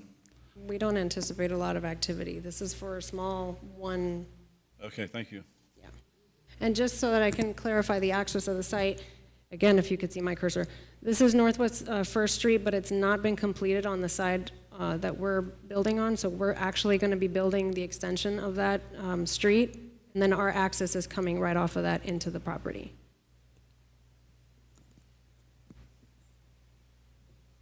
Thank you. Is there any other questions from the board? Oh, yes, sir. Yeah, my name is Cabot Edward. My last name is spelled Edewaard from Edward Development. I'm actually the owner of the property and also the developer and general contractor. The entire project is actually the front facing of all the buildings. All the buildings are set towards the east, towards the train tracks. All the storage, anything they're talking about, is behind the buildings, even closer to the train tracks. Then you have the road, parking, a buffer, and a wall before you even get to any of their houses. This property is zoned industrial as you go all the way through. Then you have railroad tracks. Then you literally have orange and all like 200 semis on the other side of the railroad tracks. So you're not, when people are talking about their backyards, there are currently tents and homeless people living there. So you can literally run from the backyard straight and just run across the railroad tracks. So you're telling me that walling the whole property off, lighting it, and putting something all new, gated and structured is less safe than what it is today seems a little, I can hear the argument either way, but the idea that this isn't the best and highest use of what's going here, the plat approves it, I believe, for 20, 30,000 square feet of industrial. We're putting 10. You can look, when we go back to the landscape plan, there's probably 50 or so trees that we're planting. So you're taking out 2 banyan trees, which aren't even native to here, ficus, that are homeless camps right now, and then planting every one of those circles around the property. The whole property's walled and lighted and secured. Now you don't have just a freeway of people running across the railroad tracks. So To me, and we're not asking for a change of use, we're just talking about small businesses like myself storing trucks with their company name on them, plumbers with pipe, all the things that you don't want in the neighborhood that code enforcement complains about. Where else are they going to put them? If you don't want it here, you don't want it in the neighborhood, at some point there has to be a happy medium, and this is actually the intended use of what this property is zoned for. And we're literally putting everything, if you notice the site plan, all the stuff that it's facing is towards the top of the screen, which is the railroad tracks. All the green and parking and everything in the front and pretty face of the buildings is what's all facing west towards the neighborhood. So in my opinion, for this odd-shaped lot, I don't really know what better thing you could put there. Thank you. Thank you. Is there anyone else here to speak in opposition?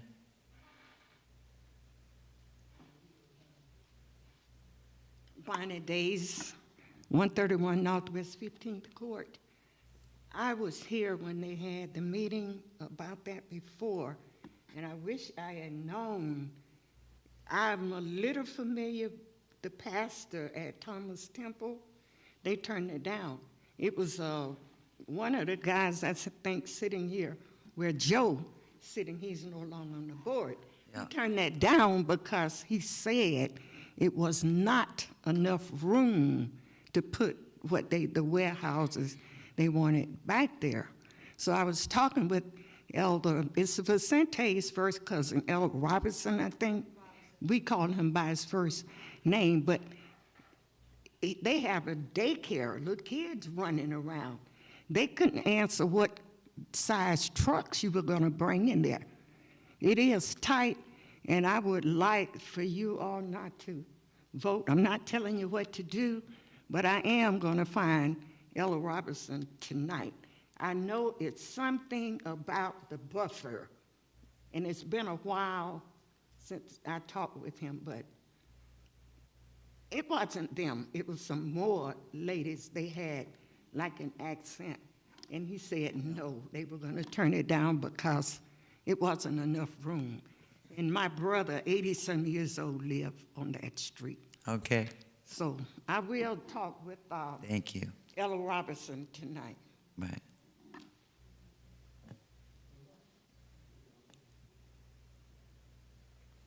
I'm trying to be nice. Quick question. The gentleman brought up that there's homeless encampments across the street. Can we get Mario up here real Yes. quick? Can we get Mario up here to talk a little bit about this? Good evening, Mario Stolongo, City of Pompano Beach Code Compliance Department. How may I help? Is this true? Do we have homeless encampments there, or?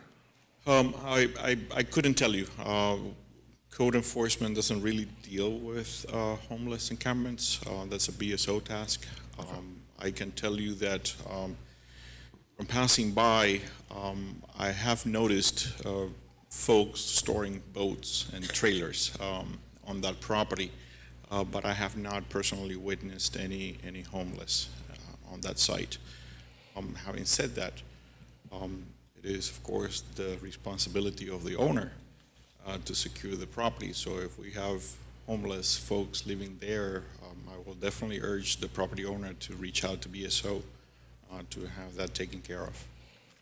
Thank you. Yes, sir. Have you been sworn in? Have you been sworn in, ma'am? No, I have not. Well, Martha? Okay, please raise your right hand. Do you swear or affirm that the evidence that you're about to give will be the truth, the whole truth, and nothing but the truth? I do. Thank you. My name is Jeannie Jones, Jeanie Jones, address 120 Northwest 16th Avenue, Pompano Beach, Florida. I'm standing because I am attesting to the neighbor's allegement in regard to the stake being placed in the yard. The stake was placed in our yard as well, there with my mom, and we were clueless as to what it was each time we tried to inquire about it. Of course, we ran into the famous, I don't know, we're not sure, we have no idea. And I know my mom was very anxious to talk to someone, then she spoke to the assistant city attorney, and I see they really didn't go too far. We were trying to get more information in regard to it. So now we see that the whole point is to build a wall there. I get it. But please don't take away from the residents that's there to satisfy your building. And that's my statement in regard to the wall. Well, ma'am, they're not going to be able to do that to take your property. What's your property is your property. If there's a problem with the survey, that'll have to be taken care of also, but this board can't do anything about that. I understand that, Ms. Burry. I understand that, but I needed to make it known, as a young lady said earlier, I needed to go on the records that we're identifying that first the property was staked without permission. People came on the property without permission, didn't ask, just came and placed a stake in the yard saying that your property is not fenced properly. So I think that too was out of order. So I just needed to make sure that it was known, because when it was mentioned by the neighbor, everyone we had a look alike. You know anything about that? You know anything about that? So I needed to add credence to that did happen. And that's where we still stand in regard to identifying who owns which part of that property. Thank you, ma'am.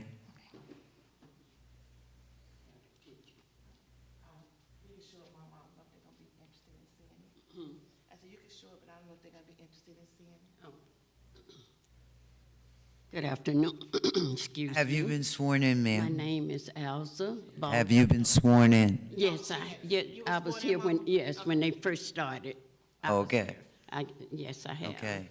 And pull that microphone down to you so we can hear you. Thank you.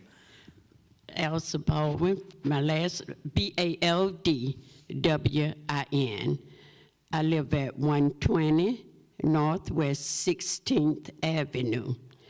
When I came home one day, I noticed there was a stake in my yard, in my backyard. I do have the picture. I don't know whether it means anything to you all, but I do, have a picture to show that somebody came in my yard without my permission.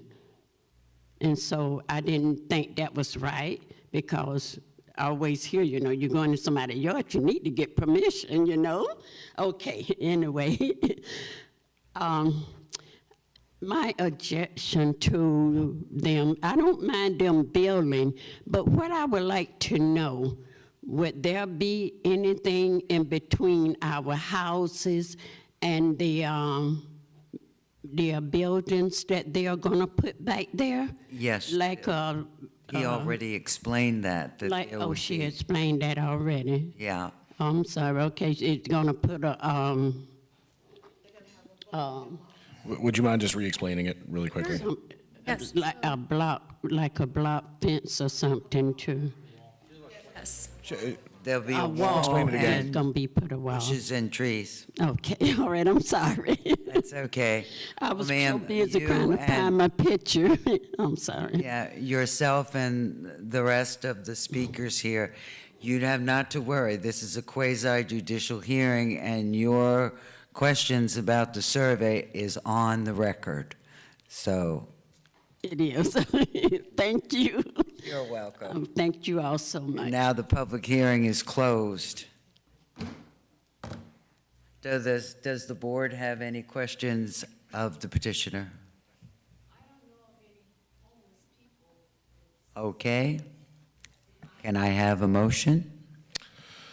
In the planning and zoning case 23-170003, I move we find there is competent and substantial evidence in the record that all the requirements for granting the special exception have been met, and that we grant the special exception subject to the three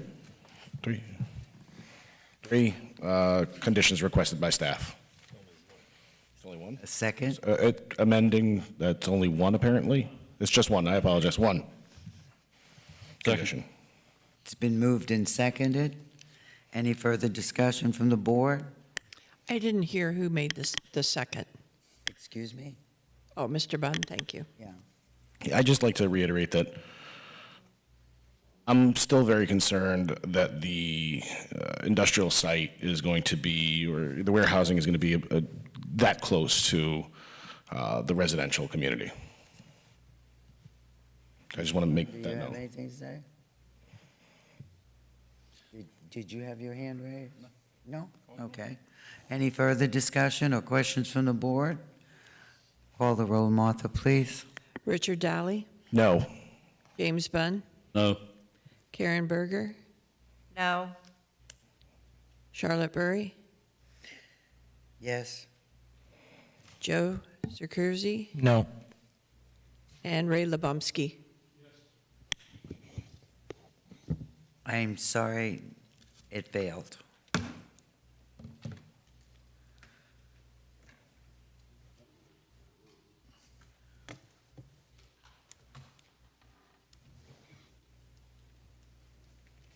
Scott, these other two items are connected to this one, correct? Not, the next two items are connected, but has nothing to do with what we just The heard. next two items are Yes, connected, yes. not this one. And typically, we do the special exception. Yeah, Well, but there's it depends two, on how you there's wanna two do it. special exceptions and a variance. I kind of thought they were all three together, but my bad.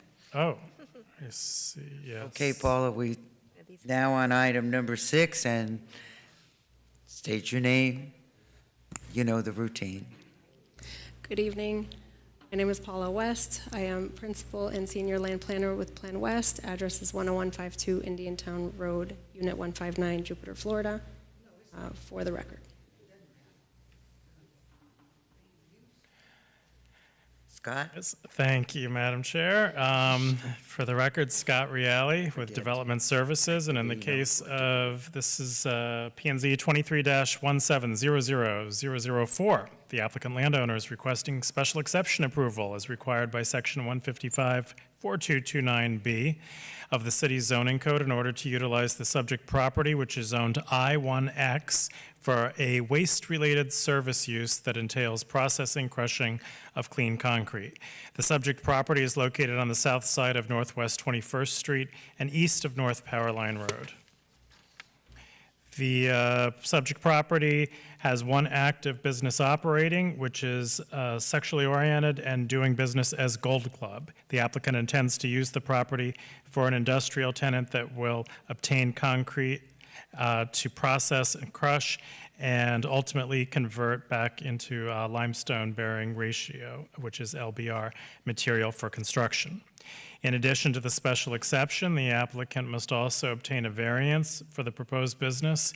A concurrent application, P&Z 23-11000011, has been filed with the department due to the proximity of another outdoor waste-related use less than 1,000 feet from the subject property. The conceptual site plan submitted with this application has not been reviewed by the Development Review Committee, and the proposed change of use will require a minor site plan application. As you know, there are 13 special exception review standards. These are noted in the staff report. The applicant has addressed each of these, and should the board determine the applicant has provided competent substantial evidence sufficient to satisfy those review standards, staff requests the board include the following conditions as part of the order. There are 3 of them. The first is to obtain all necessary governmental permits and approvals, including minor site plan, building and zoning compliance permits, and a city-issued business tax receipt. The second condition, type C buffer shall be provided around all perimeters of the site. And the third recommended staff condition, the use shall comply with all applicable state solid waste management regulations, permitting requirements, and permit conditions. And that concludes staff's report. Yes, Paul. Thank you again, Paula West, for the record. Before I get started, I am representing EMS Recycling, who is the contract purchaser for the property. The name in the applicant is the property owner, just so that that's clear. So my presentation is going to combine both the variance and the special exception standards, and I'll try to go through them a little quickly. So we are in front of you for a special exception request for a waste-related service use. The use is concrete crushing. And we're also in front of you for a variance for the highlighted standard number 2 for outdoor waste-related services. That would be to be within 1,000 feet from another junkyard or outdoor waste-related service use. This is the property. It's 1820 Northwest 21st, located in the Northwest Pompano neighborhood. And it is 2 parcels. They're 1 folio, just so you know. We are surrounded, so we're located in the I-1X zoning district, which is your most intensive, heaviest zoning district available. We are surrounded by mostly I-1X zoning to the northwest and south with warehousing. To the east, we have the canal and we have I-1. And then there's 2 screenshots of the land use and zoning maps to the right. The standards relating to consistency and harmony, the property is, as Scott mentioned, currently occupied by a gentleman's club. In my opinion, this is totally my opinion, I believe that I'm not saying anything bad about it.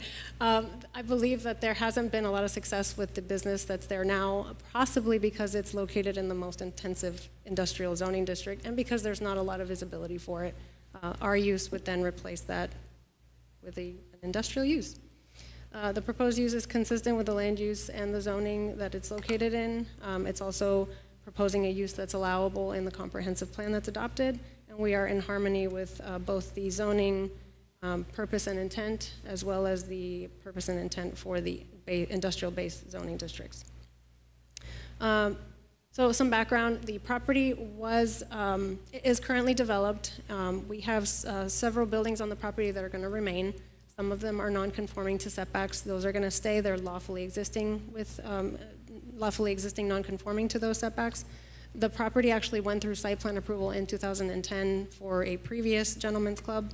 That site plan review included concurrency review, which has to do with impacting public facilities and drainage and traffic and all that. So it's mostly kind of code compliant. We do meet the intensity and development standards for the zoning district that we're in. We understand that site plan approval is required, and we are happy to go through that process to give you a more code compliant site plan.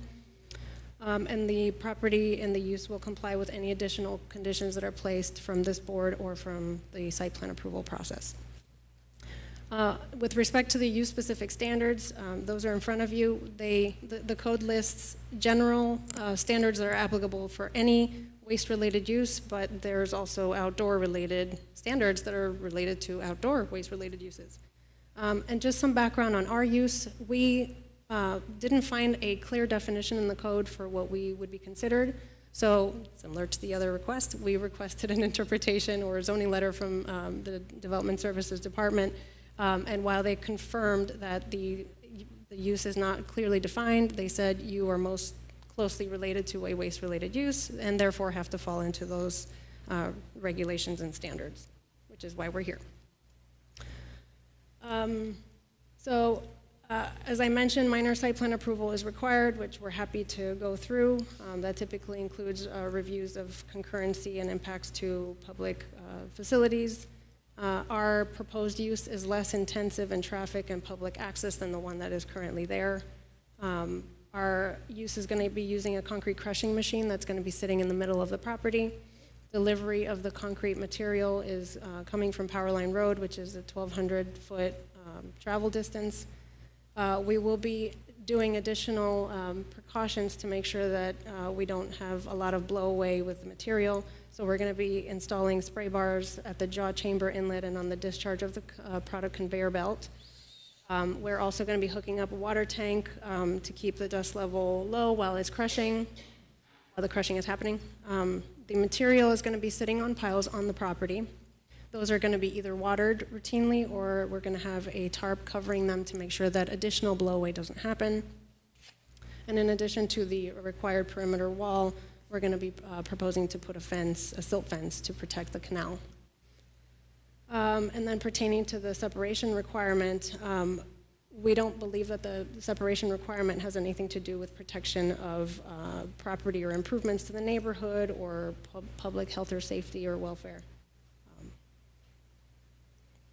So regarding screening, I mentioned we have a requirement to put a buffer in. We have a site plan that we included in your backup that shows that we are going to be making modifications to the site to include these buffers and the additional landscaping that's required. As I mentioned, excuse me, we are surrounded by I-1X parcels and I-1 parcels all around. In this area particularly, I don't know if you could see it on that tiny little image, but our I-1X zone is limited to 30 acres, and that's pretty similar to the other only 4 I-1X zones that are in the city of Pompano Beach. So that is an additional limiting factor for us. Let's see.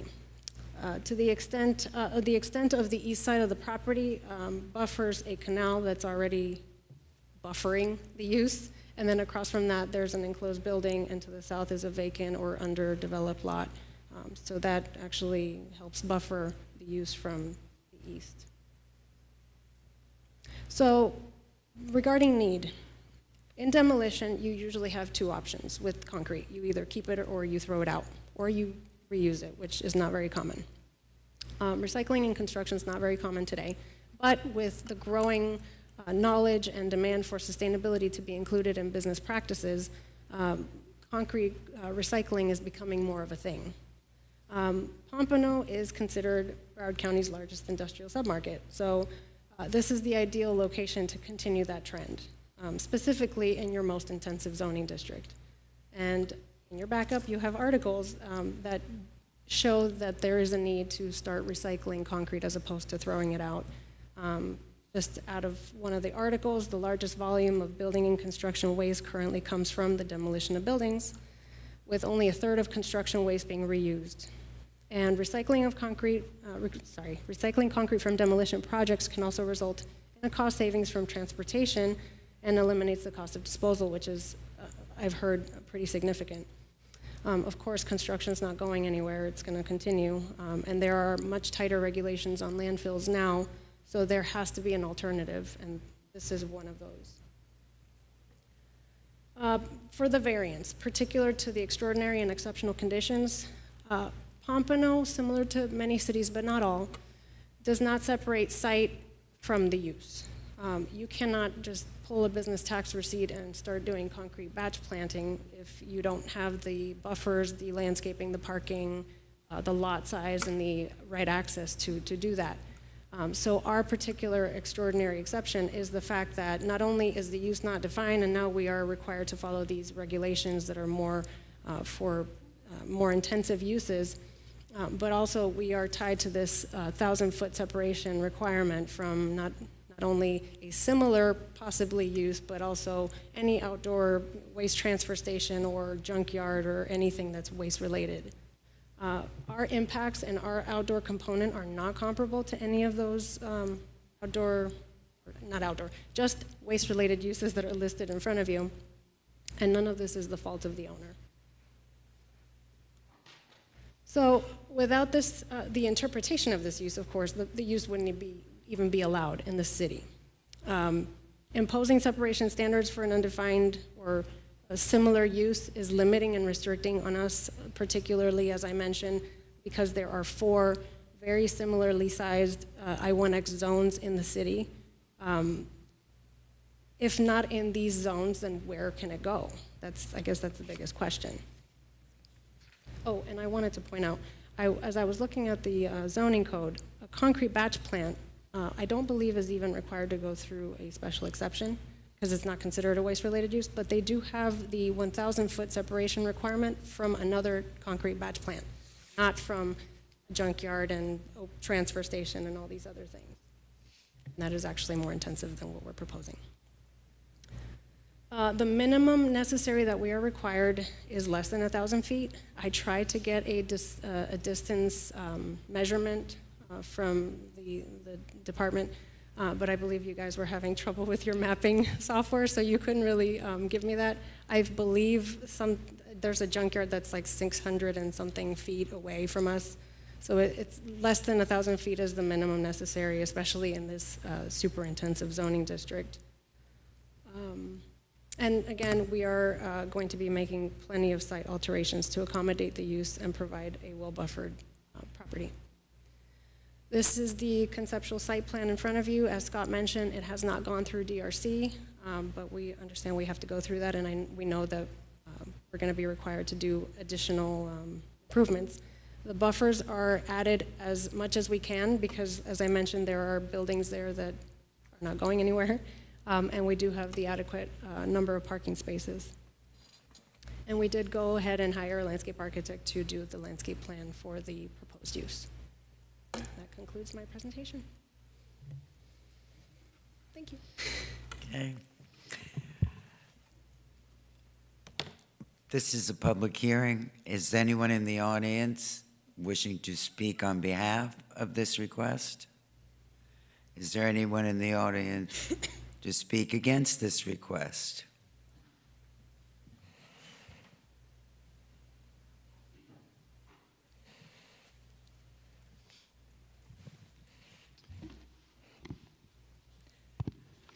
Good evening, Madam Chair. Yes, Richard DeWitt, DEWITT, 200 South Andrews Avenue, Fort Lauderdale.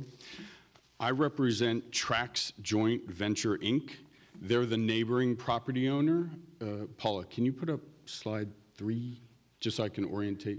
Oh, you already got out? On the aerial? Yeah, on yours. Yeah, thanks. Just so I can orientate. Mr. you. DeWitt, let me ask you one question. Have you both been sworn in? Yes, Madam Chair. Okay, thank you. And so if you look at the slide, and you also have it there, we're the property directly to the west or the left. That's our property. And my client, David Brown, is one of the principals. And how we're going to do this is, I thought you were going to do 2 separate presentations, but for the interest of time, we're only going to focus on the variance portion of this because we absolutely do not believe that the applicant meets the necessary criteria of the code for this variance. Little housekeeping, we did submit a notice of affected party, and we also did submit from our expert planner, Mr. Jeff Kadams. I included a write-up of his. Okay, great, so I see that you have it. And I also included his CV for your purview so you could see he's got the credentials and is sought after in the Tri-County area. So with that being said, I'm going to just jump right into it. And again, I'm focusing solely on the variance aspect of this. Well, City Attorney, they should wait for the variance to come up.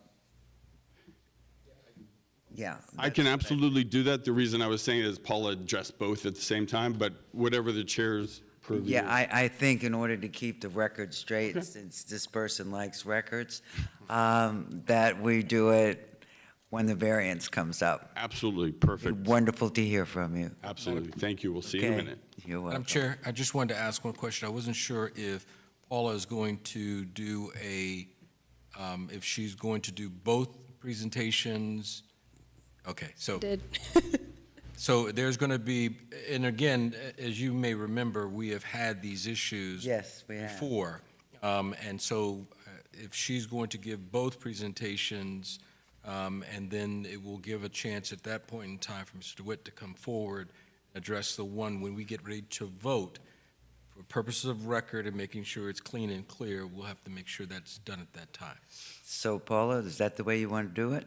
Sure. Sure.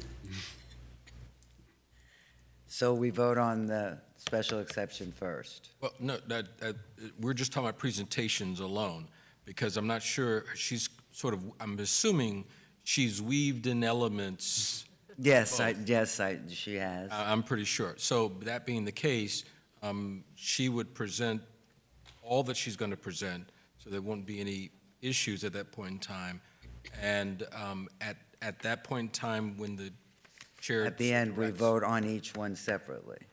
Right, but that will be after complete presentations have been made. You understand, Mr. DeWitt? Not entirely. So just so we're clear and the record's clear, so Paula included both special exception and variance criteria within her initial presentation. Correct. So it's for purposes of the presentation only. The elements are still the same. Right. And then, so now the board's only gonna vote on the special exception? Oh, so we're gonna do everything now? When you say now, I don't know what the now means. Sure. Okay.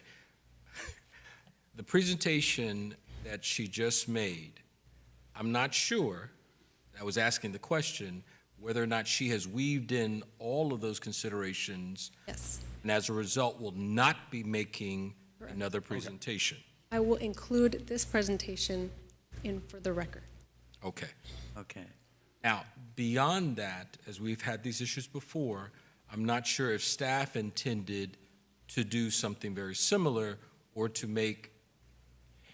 Yes, the staff reports are very similar with the exception of, I was going to point out that this is a use-specific standard in order for the special exception to happen. And so therefore it's a separate item, but the conditions are the same. It's just a different. So does the board understand what is just taking place? I think I do. I'm looking at faces going, I just wanted to think I make do. sure. Yes. Because this is. I think it's, This happens anytime we have, for our alternates who are here tonight, oftentimes we have projects that not only have an issue related to the special exception or use overall, but there is a variance that is needed because of one of the use standards. And so with that being understood, if the board is okay with the presentation that's been made and they fully understand both concepts, then Mr. DeWitt can go forward, should the chair and the board decide, to address the issue he believes is pertinent to him, that being the variance only, and then you can once close everything off, you then can vote, but the vote will be separate.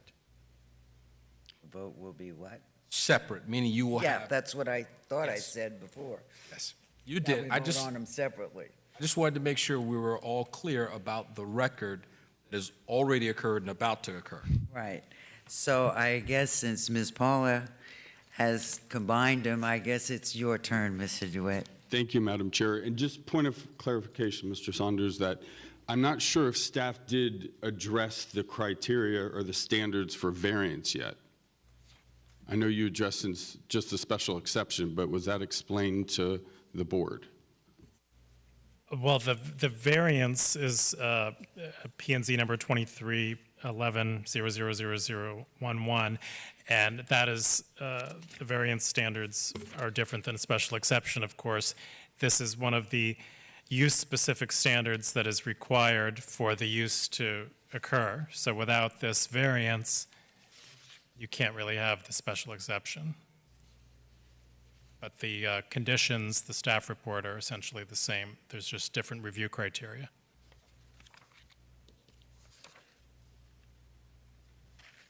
Thank you. So that's what I wanted to make sure clear, that there's different review criteria. Number one, for the special exception, and number two, for what we're focusing on, the variance. Variance, right. So with that being said, may I proceed? You can go ahead and Thank you. present. I was looking on the back of my agenda because usually the standards are written for us. Okay. Well, I do know Mr. Kadams, our expert, did lay out the standards and gave a synopsis Yeah, of each, I saw. which, in the interest of keeping things moving, and I know time's important, it's gone on pretty late so far tonight, I'm just going to address the highlights of Mr. Kadams' overview. So first, to start off with the proposed use, I think it's important to understand what they're proposing. And this is from the applicant's package. It says the applicant would like to obtain clean concrete from various sources to process and crush for the purpose of recycling into lime rock bearing ratio material. This material will be repurposed and transported to job sites as needed for multiple users. The use involves using large trucks to bring the concrete loads into the site, machinery, and this is, mind you, this is going from what was originally a use that was inside to now a use that is outside.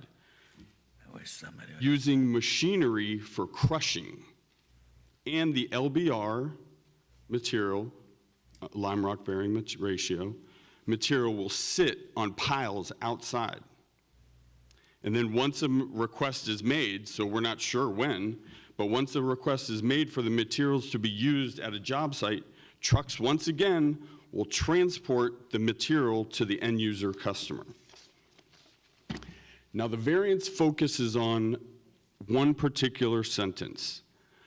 The lot shall be located at least 1,000 feet as measured by air line distance from property line to property line from another lot containing a junkyard or an outdoor waste-related service use. So the zoning director has already made the use determination. This is what this is being fit into. That's done and done. It's not appealable. That's the use they're stuck with. So now we have to look at whether they make or whether they are able to get the variance and meet each and every one of those review standards. So that's what I want to go over right now.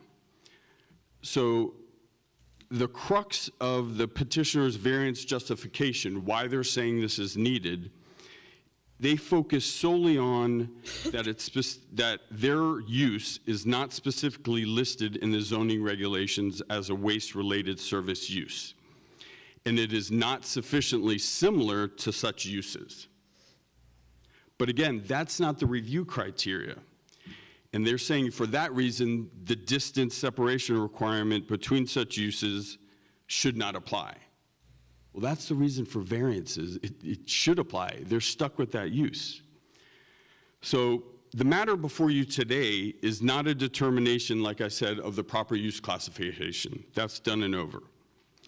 Pursuant to section 155.4601, the authority for such determination, that use determination, rests solely with the director, as I said previously.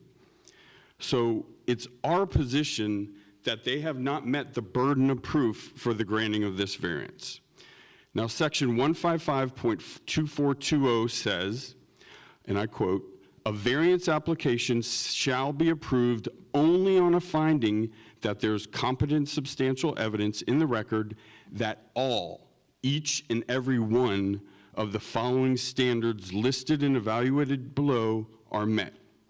It further says, variances, this is very important, variances are to be sparingly exercised and only in rare instances and under exceptional circumstances to relieve undue and unique hardships to the landowner. I mean, you got several things in there in that one sentence. Sparingly, rare, exceptional, and to relieve undue and unique hardships to the landowner. That's a heavy burden to overcome. And again, we don't believe they met it. Now, when you look at the review criteria, A is basically the foundation, because some of the remaining ones fall off of A. So let me focus on that. A says there are extraordinary and exceptional conditions such as, and this is also important, topographic conditions, narrowness, shallowness, or the shape of the parcel of land. Now that first matter you heard on the special, or on the variance, that had to do with differing shapes and everything of the land. That's why that was needed in that one. But here, we don't have that. So it goes on and says, pertaining to the particular land or structure for which the variance is sought, that do not generally apply to other lands or structures in the vicinity. So here, the petitioner has not claimed at all, let alone demonstrated by competent substantial evidence, that there are extraordinary and exceptional conditions that pertain to the land or the structure on the subject property. The code provides the following examples of those conditions that I just read. Exceptional topographical conditions, or the narrowness, shallowness, or shape of a specific parcel of land. That's what it's supposed to be limited to for the variances. Now, these criteria do not pertain to use. However, the petitioner has addressed this use criterion completely on the basis of the specific proposed use. This criterion forms the foundation, meaning A, forms the foundation for further required findings below when you go through B, C, D, and E, such that the extraordinary and exceptional condition pertains to land or structure, prohibits or unreasonably restricts the utilization of the land or structure, not a specific use, in that the variance is necessary to overcome the exceptional circumstances to allow reasonable use of the land or structure, not to allow a specific desired use, a reasonable use. That's important.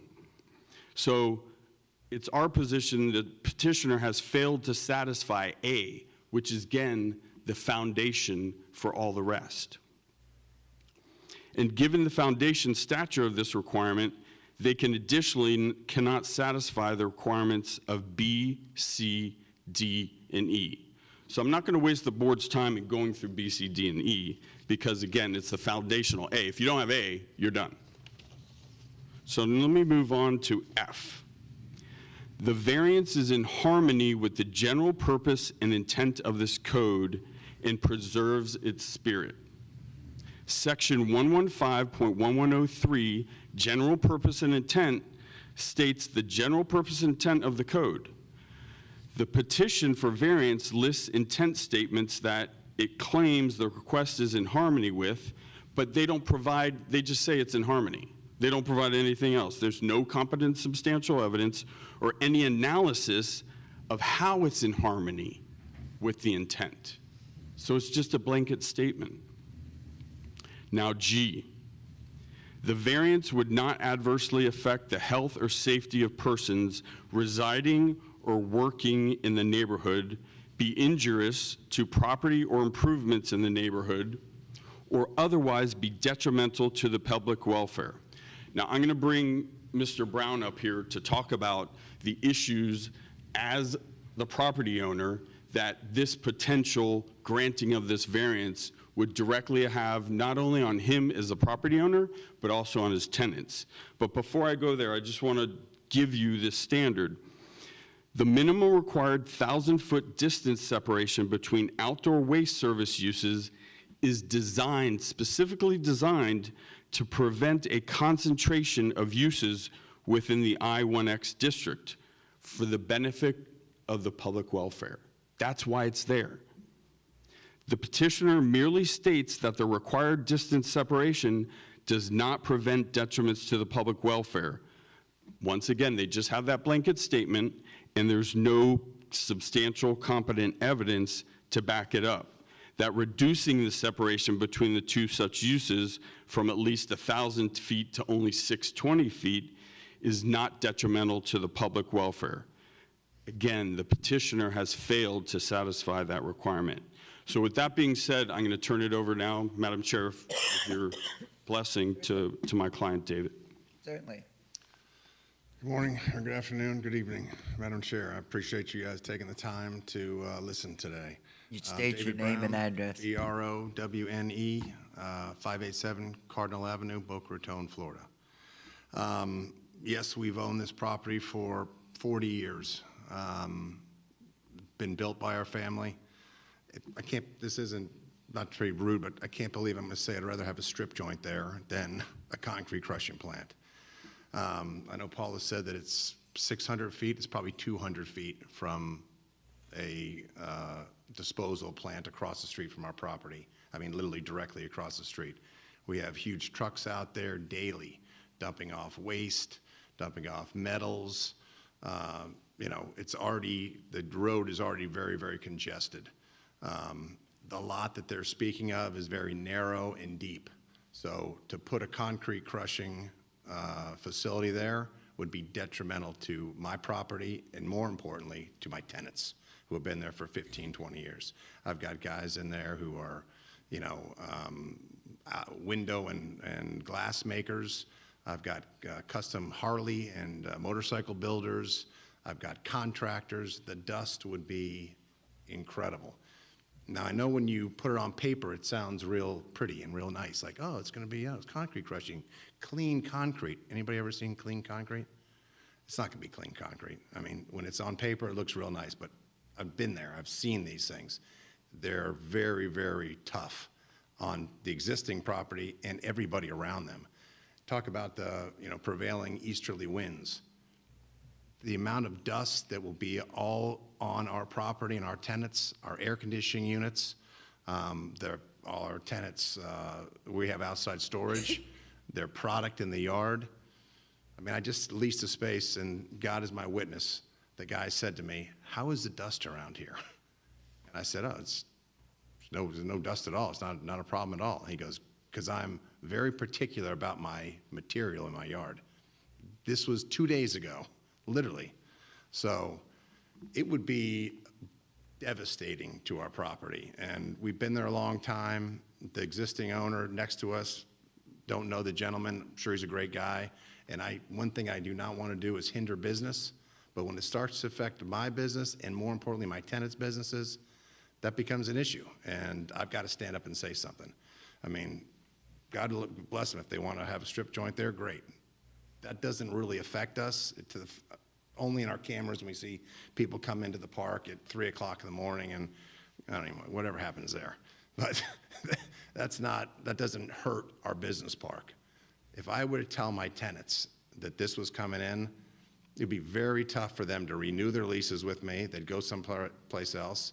And getting new tenants, I mean, just seeing that all day long, it'd be really devastating to my business. So, and again, my tenants' businesses. So we're kind of a symbiotic relationship there.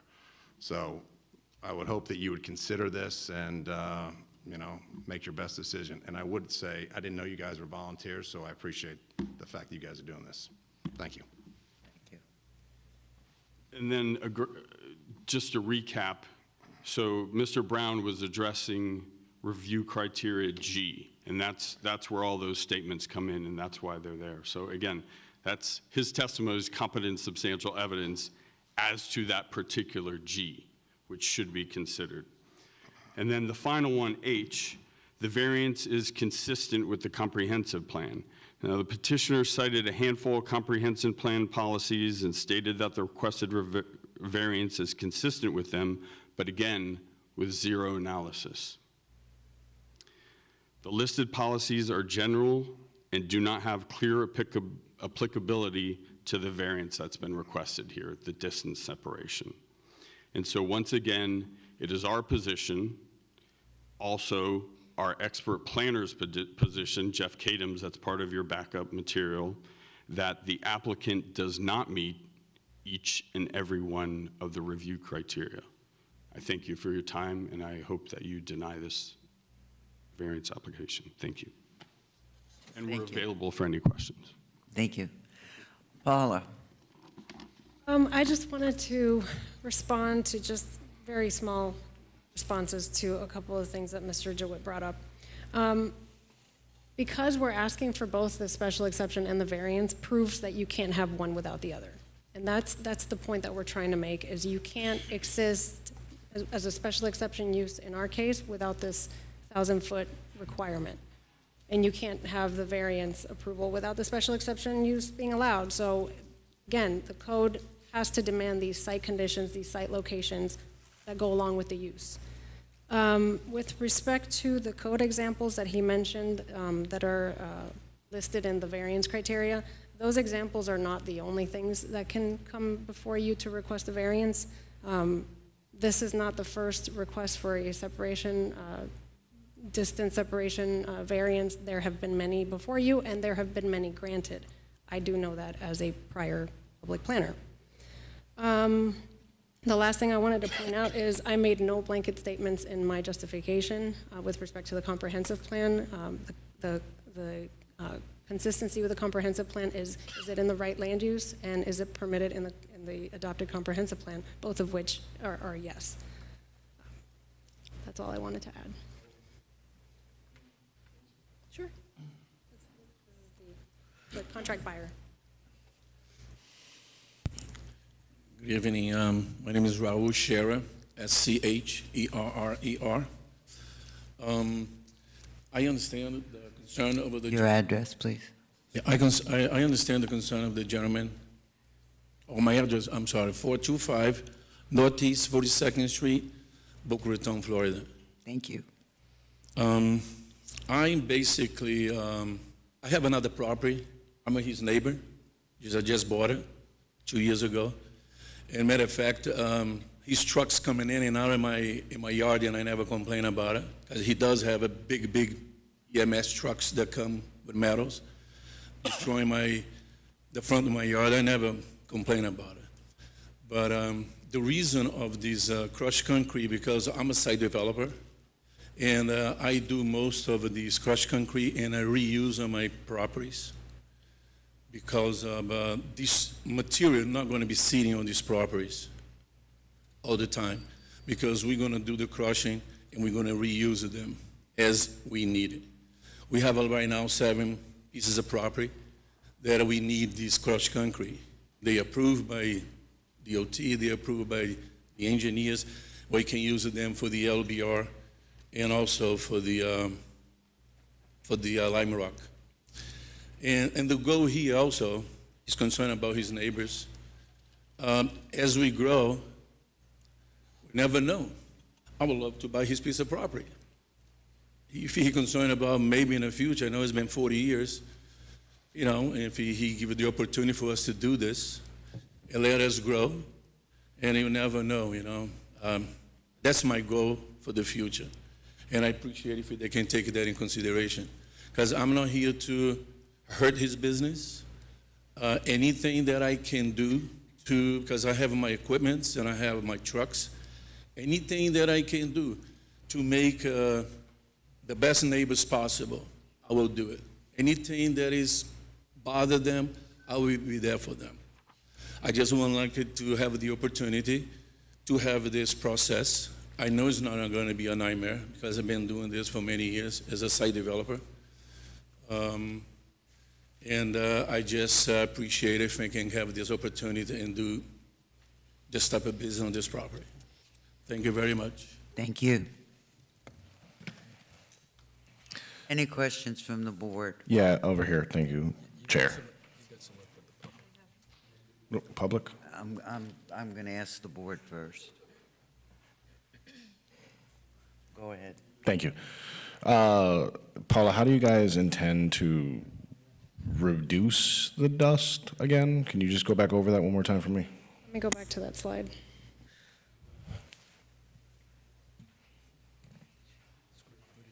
Oh, there it is.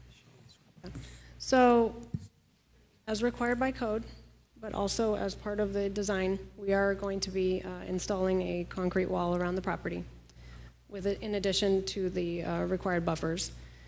To reduce any potential blowaway, they're going to be adding spray bars to the jaw chamber inlet at the discharge of the machine, right? So that way, while it's crushing, none of the material blows away. The stuff that's going to be sitting on the property is going to be either watered routinely with a water truck, or it's going to be covered with a tarp. And then in addition to that, we mentioned that we would be doing the silt fence to protect the canal. Can I ask a follow-up question on that? Given that we're going into the fall with potential storms, what is the plan in place if there is any kind of impending hurricane with regards to the material sitting on the property? The material they're going to be sitting on, when there's a hurricane approach, first of all, it's going to be concrete. And second of all, we always going to keep a cover, a plastic. This way, that's the way we're going to control our dust control. If it's a hurricane, like I said, it's not going to be that much material sitting on the property, because as we crush it, we're going to be selling it. We're going to be using on a property. It's not like we are waiting for someone to come in and buy the material. Like I said, right now I need maybe like 3,000-4,000 yards of crushed concrete that I can process as fast as I'm making them. They're going to go to the jobs. And to answer your question is, I will make sure that if it's a hurricane come, material not going to be laying there to blow away. It'll be a dust. It won't be a dirt. It won't be nothing there flying around. But again, I'm also in a trash business, and I can make sure that 100% is going to be protected. It's going to be safe. That's what I've been doing all my projects when the hurricane occurred.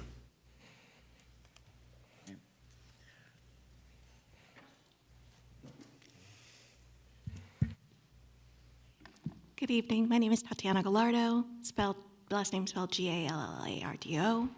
I'm with the firm Cushman & Wakefield. I represent my client, the owner of the building at 2025 Northwest 15th Avenue, Finlayson Logistics Assets. And our main concern is the blowback, the concrete, how it will affect my tenants. I understand a legit question with regards to the hurricane and the storms. I understand the assurances of I'll make sure it doesn't happen, but what's the plan? How are you going to tie that down? How are you going to tie down the tarps?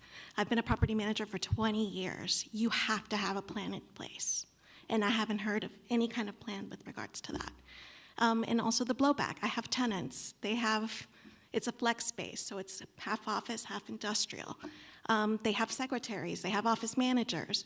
You got blowback and concrete. I can see the phone calls on a daily basis with regards to my car is dirty, the building's dirty, you need to pressure wash. These are major concerns for myself and my client. That's really all I have to say. The businesses in your building, there are people working there during the day? There is. We Office have a space. landscaping company is the main tenant that I have there, and they have their landscaper, they have their work trucks there, but they also have their accounting team there. They also have their administrative assistants, their office manager, the owner. So that's a huge concern for us, mostly the cleanliness of the property, and we have the canal that backs up to us. I know there's screening, but what kind of screening? Will it hold up on a Category 5 hurricane? That's the biggest concerns that my client and myself have. Thank you for John.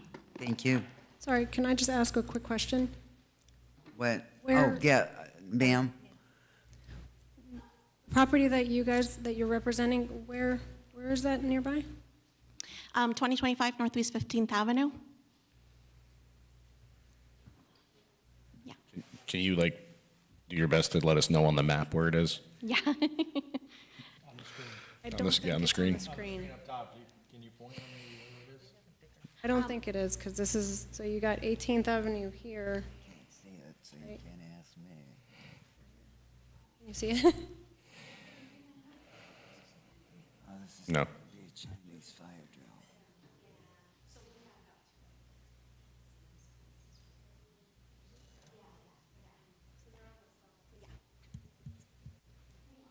Paula, could you identify that for the board's? She said she backs up to it, so I believe they're down here somewhere. She said they're on 15th. Okay, so there, on the bottom? Yeah.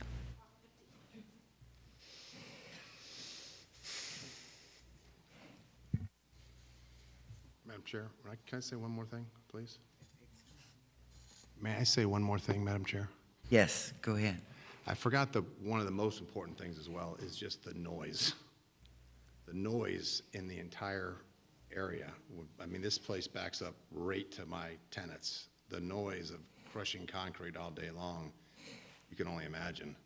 It might drive you crazy. Your tenants are often there working during the day, or is it like a storage facility for No, them? I mean, they've got obviously people out in the field, but they're there all day long. I mean, they're in the yard, they're picking stuff, glass, loading stuff on trucks. They're all day long, so. Okay, thank you. Thank you. Excuse me. Let me explain a little bit about the noise with the equipment. These machines, they don't make that much noise. Today's machine, they are new machines. They're very, very silent. Of course, they will make a noise because it's a motor. But we're not going to be crushing on a daily basis. We're going to generate the material, and then when we're going to be crushing maybe once a week or twice a week. It's not going to be that like an everyday operation. We'll be coming in, bringing material, and taking material out. Because To crush some type of material, you need to generate material to crush it. Then that won't be that much of a big deal, crushing the material on an everyday basis. Talking about the dust control, if I have to put a higher fence with, I don't know, some kind of protection this way when the wind blow, if they're concerned, because again, we're going to put a plastic, when the material is crushed, we're going to put plastic around the pile. If the pile is like, won't be that big pile, but we're going to make sure that we do everything to save. This way we don't have these kind of issue. And if we do, we will make sure that we'll take care of it. Thank you. Scott, if they're looking to do this, are they going to have to redo their site plan potentially? Yes, site plan approval, yeah. It's required for, yeah. I'd be much more inclined to the board to like being in favor of it if there was more protections from the dust. But if that's the case, it would have to go through site plan review again, or? Yeah, as part of the site plan review, these sorts of intense uses have buffering standards, yeah. So, yeah. I didn't hear that. Ms. Bala, Yes. you have anything more to say? I just wanted to add that because we're required to go through site plan approval, that has to do with the use and it has to do with the intensity of the landscaping and buffers that we have to put in. So again, everything kind of goes hand in hand and we're happy to do it. Okay. Any more questions from the board? We will be voting on the special exception first. I need a motion.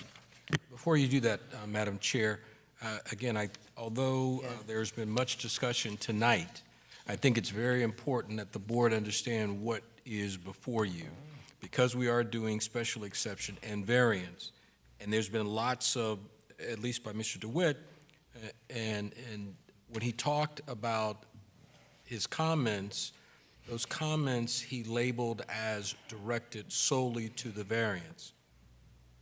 However, if you look at the review standards which you have to use, those review standards as it relates to the special exception covered much of the discussion that occurred tonight. The variance that's before you was only as to one issue only. Before I say that, let me deal with the special exception first, because that's what you'll have to vote on first. So the special exception as a concept, it means that the use is permitted for that location. However, there's adjustments to determine whether that use, its intensity, density, and so forth, can continue in that spot.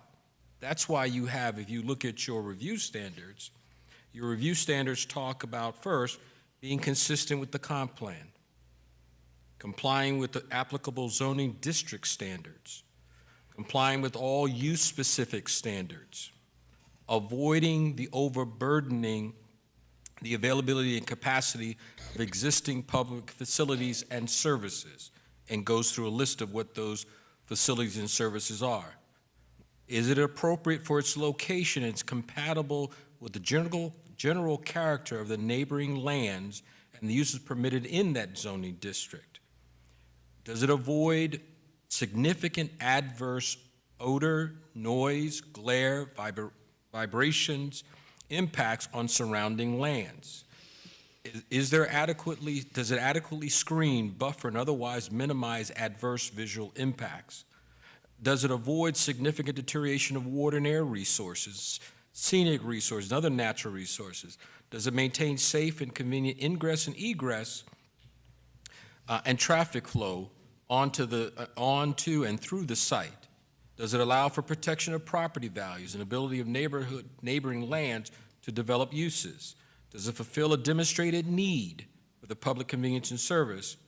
Does it comply with all the relevant city, state, and federal laws and regulations? And for the purpose of determining the impact on the neighboring properties, the term neighboring properties and neighborhoods should include the area affected by that special exception, which is typically 500 feet to a 1/2 mile radius. That is your review standards for the special exception. when you start looking at the review standards for the variance, understand there's only one variation that this particular applicant is asking for. That's because in the code, they are required to be more than 1,000, or at least 1,000 feet from, because it's darkened, it's a little hard to see. They're required to be located at least 1,000 feet as measured by the airline distance from the property line to the property line from another lot containing a junkyard or an outdoor waste-related service use. That is the only variance that they have requested. So when you look at that particular variance that they're requesting, that is when you look at your review standards and determine whether or not that the variance they're seeking, if there are extraordinary or exceptional conditions pertaining to that land or structure for which the variance is sought.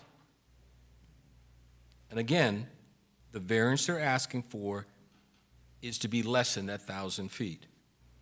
Are there extraordinary or exceptional conditions that we refer to that are not the result of the actions of the landowner? Then it talks about the application of the code to the land or structure for which the variance is sought would effectively prohibit and unreasonably restrict the utilization of the land or structure. As a result, in an unnecessary and undue hardship. But again, it's all related to 1,000 feet variance they are requesting. And all of the others. I just wanted to make sure you understood what's being said, because there's been a lot of discussion over a lot of points. Your special exception is one, and you have your 13 criteria. Right. And the other is the 8 related to the one variance that's being requested tonight. Thank you, Madam Chair. Thank you. Mr. Saunders? Mr. Chair, I just wanted to add one other thing. The variance is particular to the outdoor use. It's not particular to any waste-related use. It's just particular to the outdoor use. So if we were requesting to do something within a building, all we would be coming in front of you for is a special exception. I just wanted to add that into the record. Thank you. Any further questions of the board? Can I have a motion on the special exception, please? We're taking the special exception first? Excuse me? We're going to be taking the special exception first for item 6? Yeah. Okay. In the planning and zoning case 23-17000004, I move we find there is competent and substantial evidence in the record that all the requirements for granting the special exception have been met, and that we grant the special exception subject to the 3 conditions requested by staff. Thank you. Do I have a second? Second. Martha called roll, please. Richard Daly, No. James Bunn, No. Karen Berger, No. Charlotte Burry, No. Joe Sirkowski, No.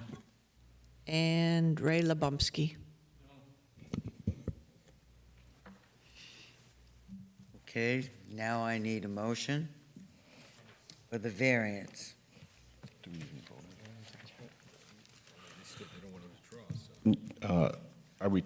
Are we taking the variance still, guys, with the special exception? I'm sorry. Is there any benefit to me withdrawing the variance? You can absolutely, before they vote, you can withdraw. Okay, we would like to withdraw it.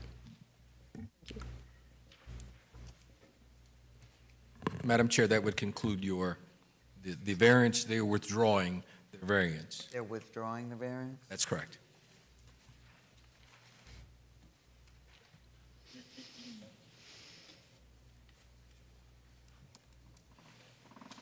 That's it with that? Madam Chair, can we have like 5 minutes here? What? Can I have like 5 minutes? You want a 5-minute break? Bathroom. Yeah, well, let's have one because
motion.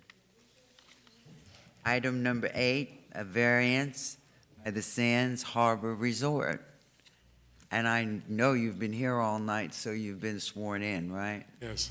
Okay, will you please state your name, spell your last name, and your address, please? Charles Seitz, 1 North Ocean Boulevard. Last name S-E-I-T-Z. Thank you. Scott? Thank you, Madam Chair. Scott Reale with Development Services. In the case of P&Z number 23-11000012, the applicant landowner is requesting a variance from section 155-3703D4, which are the AOD, that's the Atlantic Boulevard Overlay District, yard setbacks of the city zoning code in order to allow a vehicular use canopy to be located directly along the front lot line, which is a 0 setback, rather than setback a minimum of 5 feet as required by code. The property is located along the Intercoastal Waterway on the west side of North Riverside Drive between East Atlantic Boulevard and Northeast 2nd Street on the Barrier Island. The property falls within the boundaries of the East CRA District. The Sands Harbor Resort and Marina is proposing a new 35 feet by 26 feet canvas awning over a portion of their front driveway at their hotel building towards the northern end of the site. The 82,563 square foot hotel was built in 1966. The property, which totals 175,000 square feet, includes waterfront restaurants and commercial office space. In addition, the marina at Sands Harbor Resort has dockage for 50 boats and up to 100 feet. It also includes a fuel dock and fishing supplies store. Vehicular area canopies are an allowable accessory use, but are subject to the setback standards of the principal structure to which it is connected. Building permit number 23-1252, which is currently in plan review, was denied by the zoning reviewer because the minimum front yard setback is 5 feet. Plans show the awning extending out to the front property line. The subject property is relatively narrow, with much of the lot area comprised of water and docks. The applicant contends the setback relief for the awning is warranted in part because of the unique layout of the site, as well as the existing planter separating the driveway from Riverside Drive, which reduces the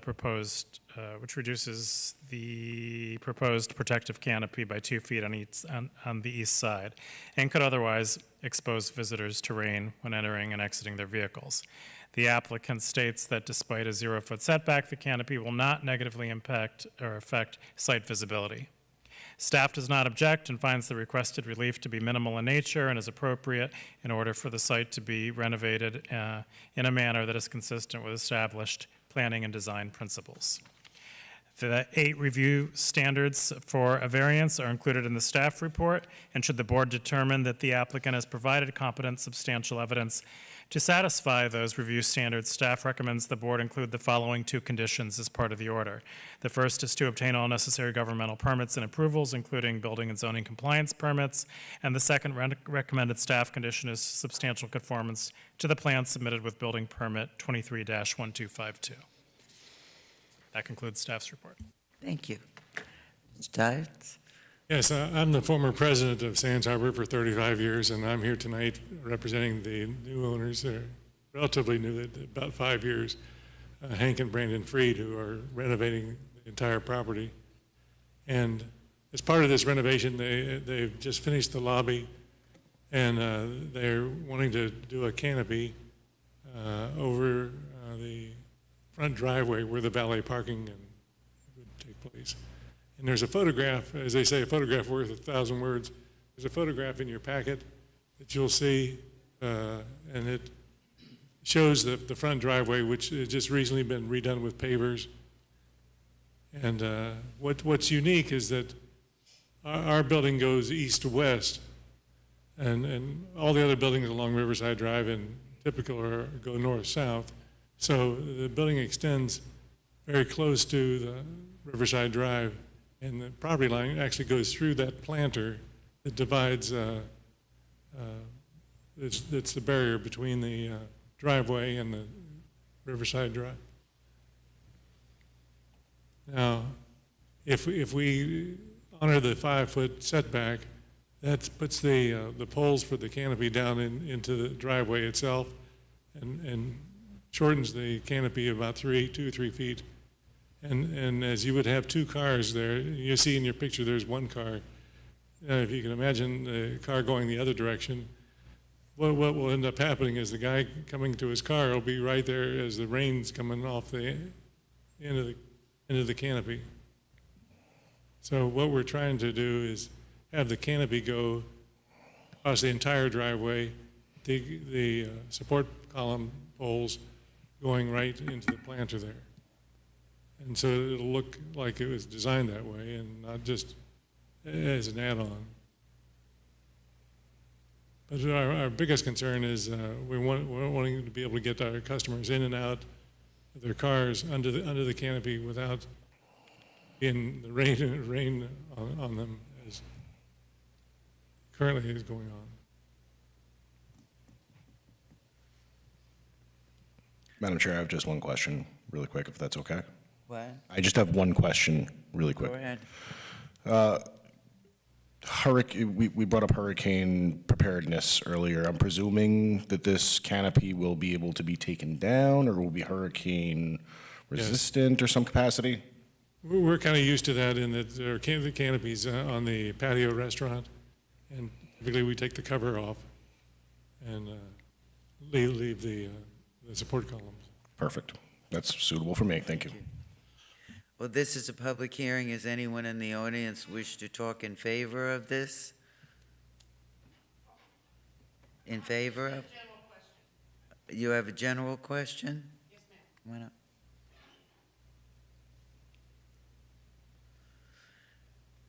I have not been sworn, I'm sorry. Thank you.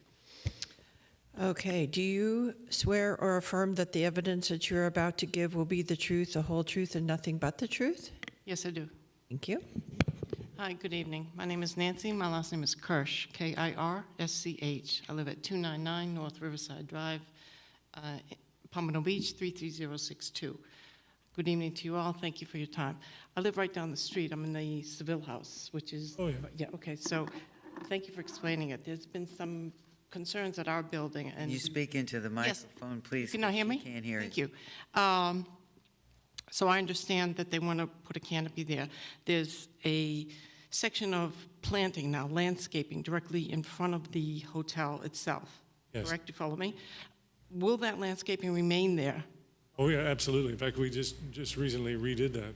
Yes, it looks lovely. There's 3 beautiful trees, and we don't want you to take them down. So that will remain, and the poles for this canopy will be situated within that landscaping area, correct? Right on the edge where the planter meets the pavement. Right, so that landscaping will not extend or be moved onto Riverside Drive. It's going to stay exactly where it is. Exactly where, yeah. Gotcha. That's all we needed to know, and thank you for the question about the hurricane warning. We were concerned about that.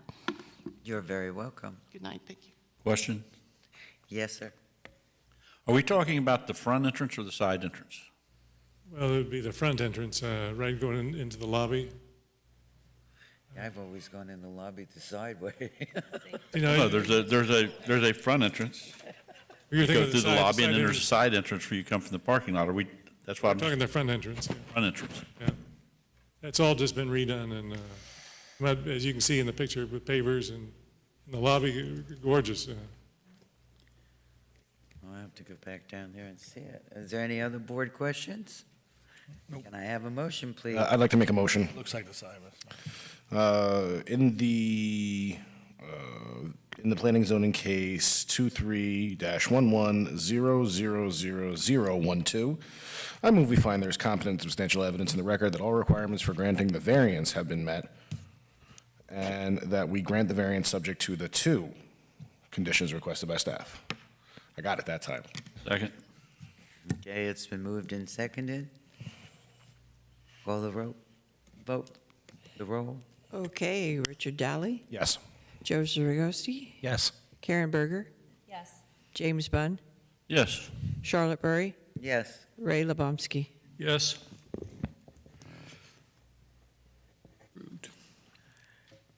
Thank you all. Your variance has been granted. On to the last item of the evening. Item number 9, a variance from Marine Colony HOA.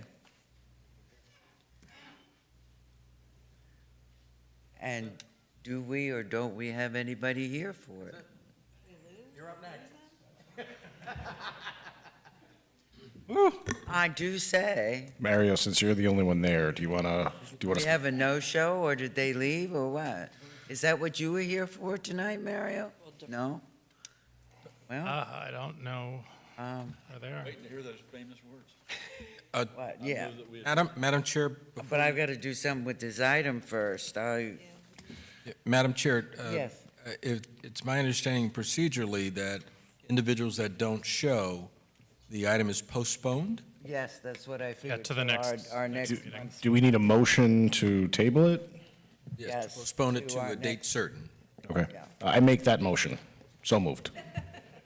You made that motion. This motion's been made to table this variance, number 23110000, too many zeros, 13, to our next meeting in That's August. date certain. I think it's date certain. Second. August 17th, yeah. August 2nd? 17th. August 17th. Yeah. I don't even know what day it is, and they want me to know a month in advance. All those in favor say aye. Aye. I need a motion to adjourn. So moved. Motion. Adjourn. And happy birthday to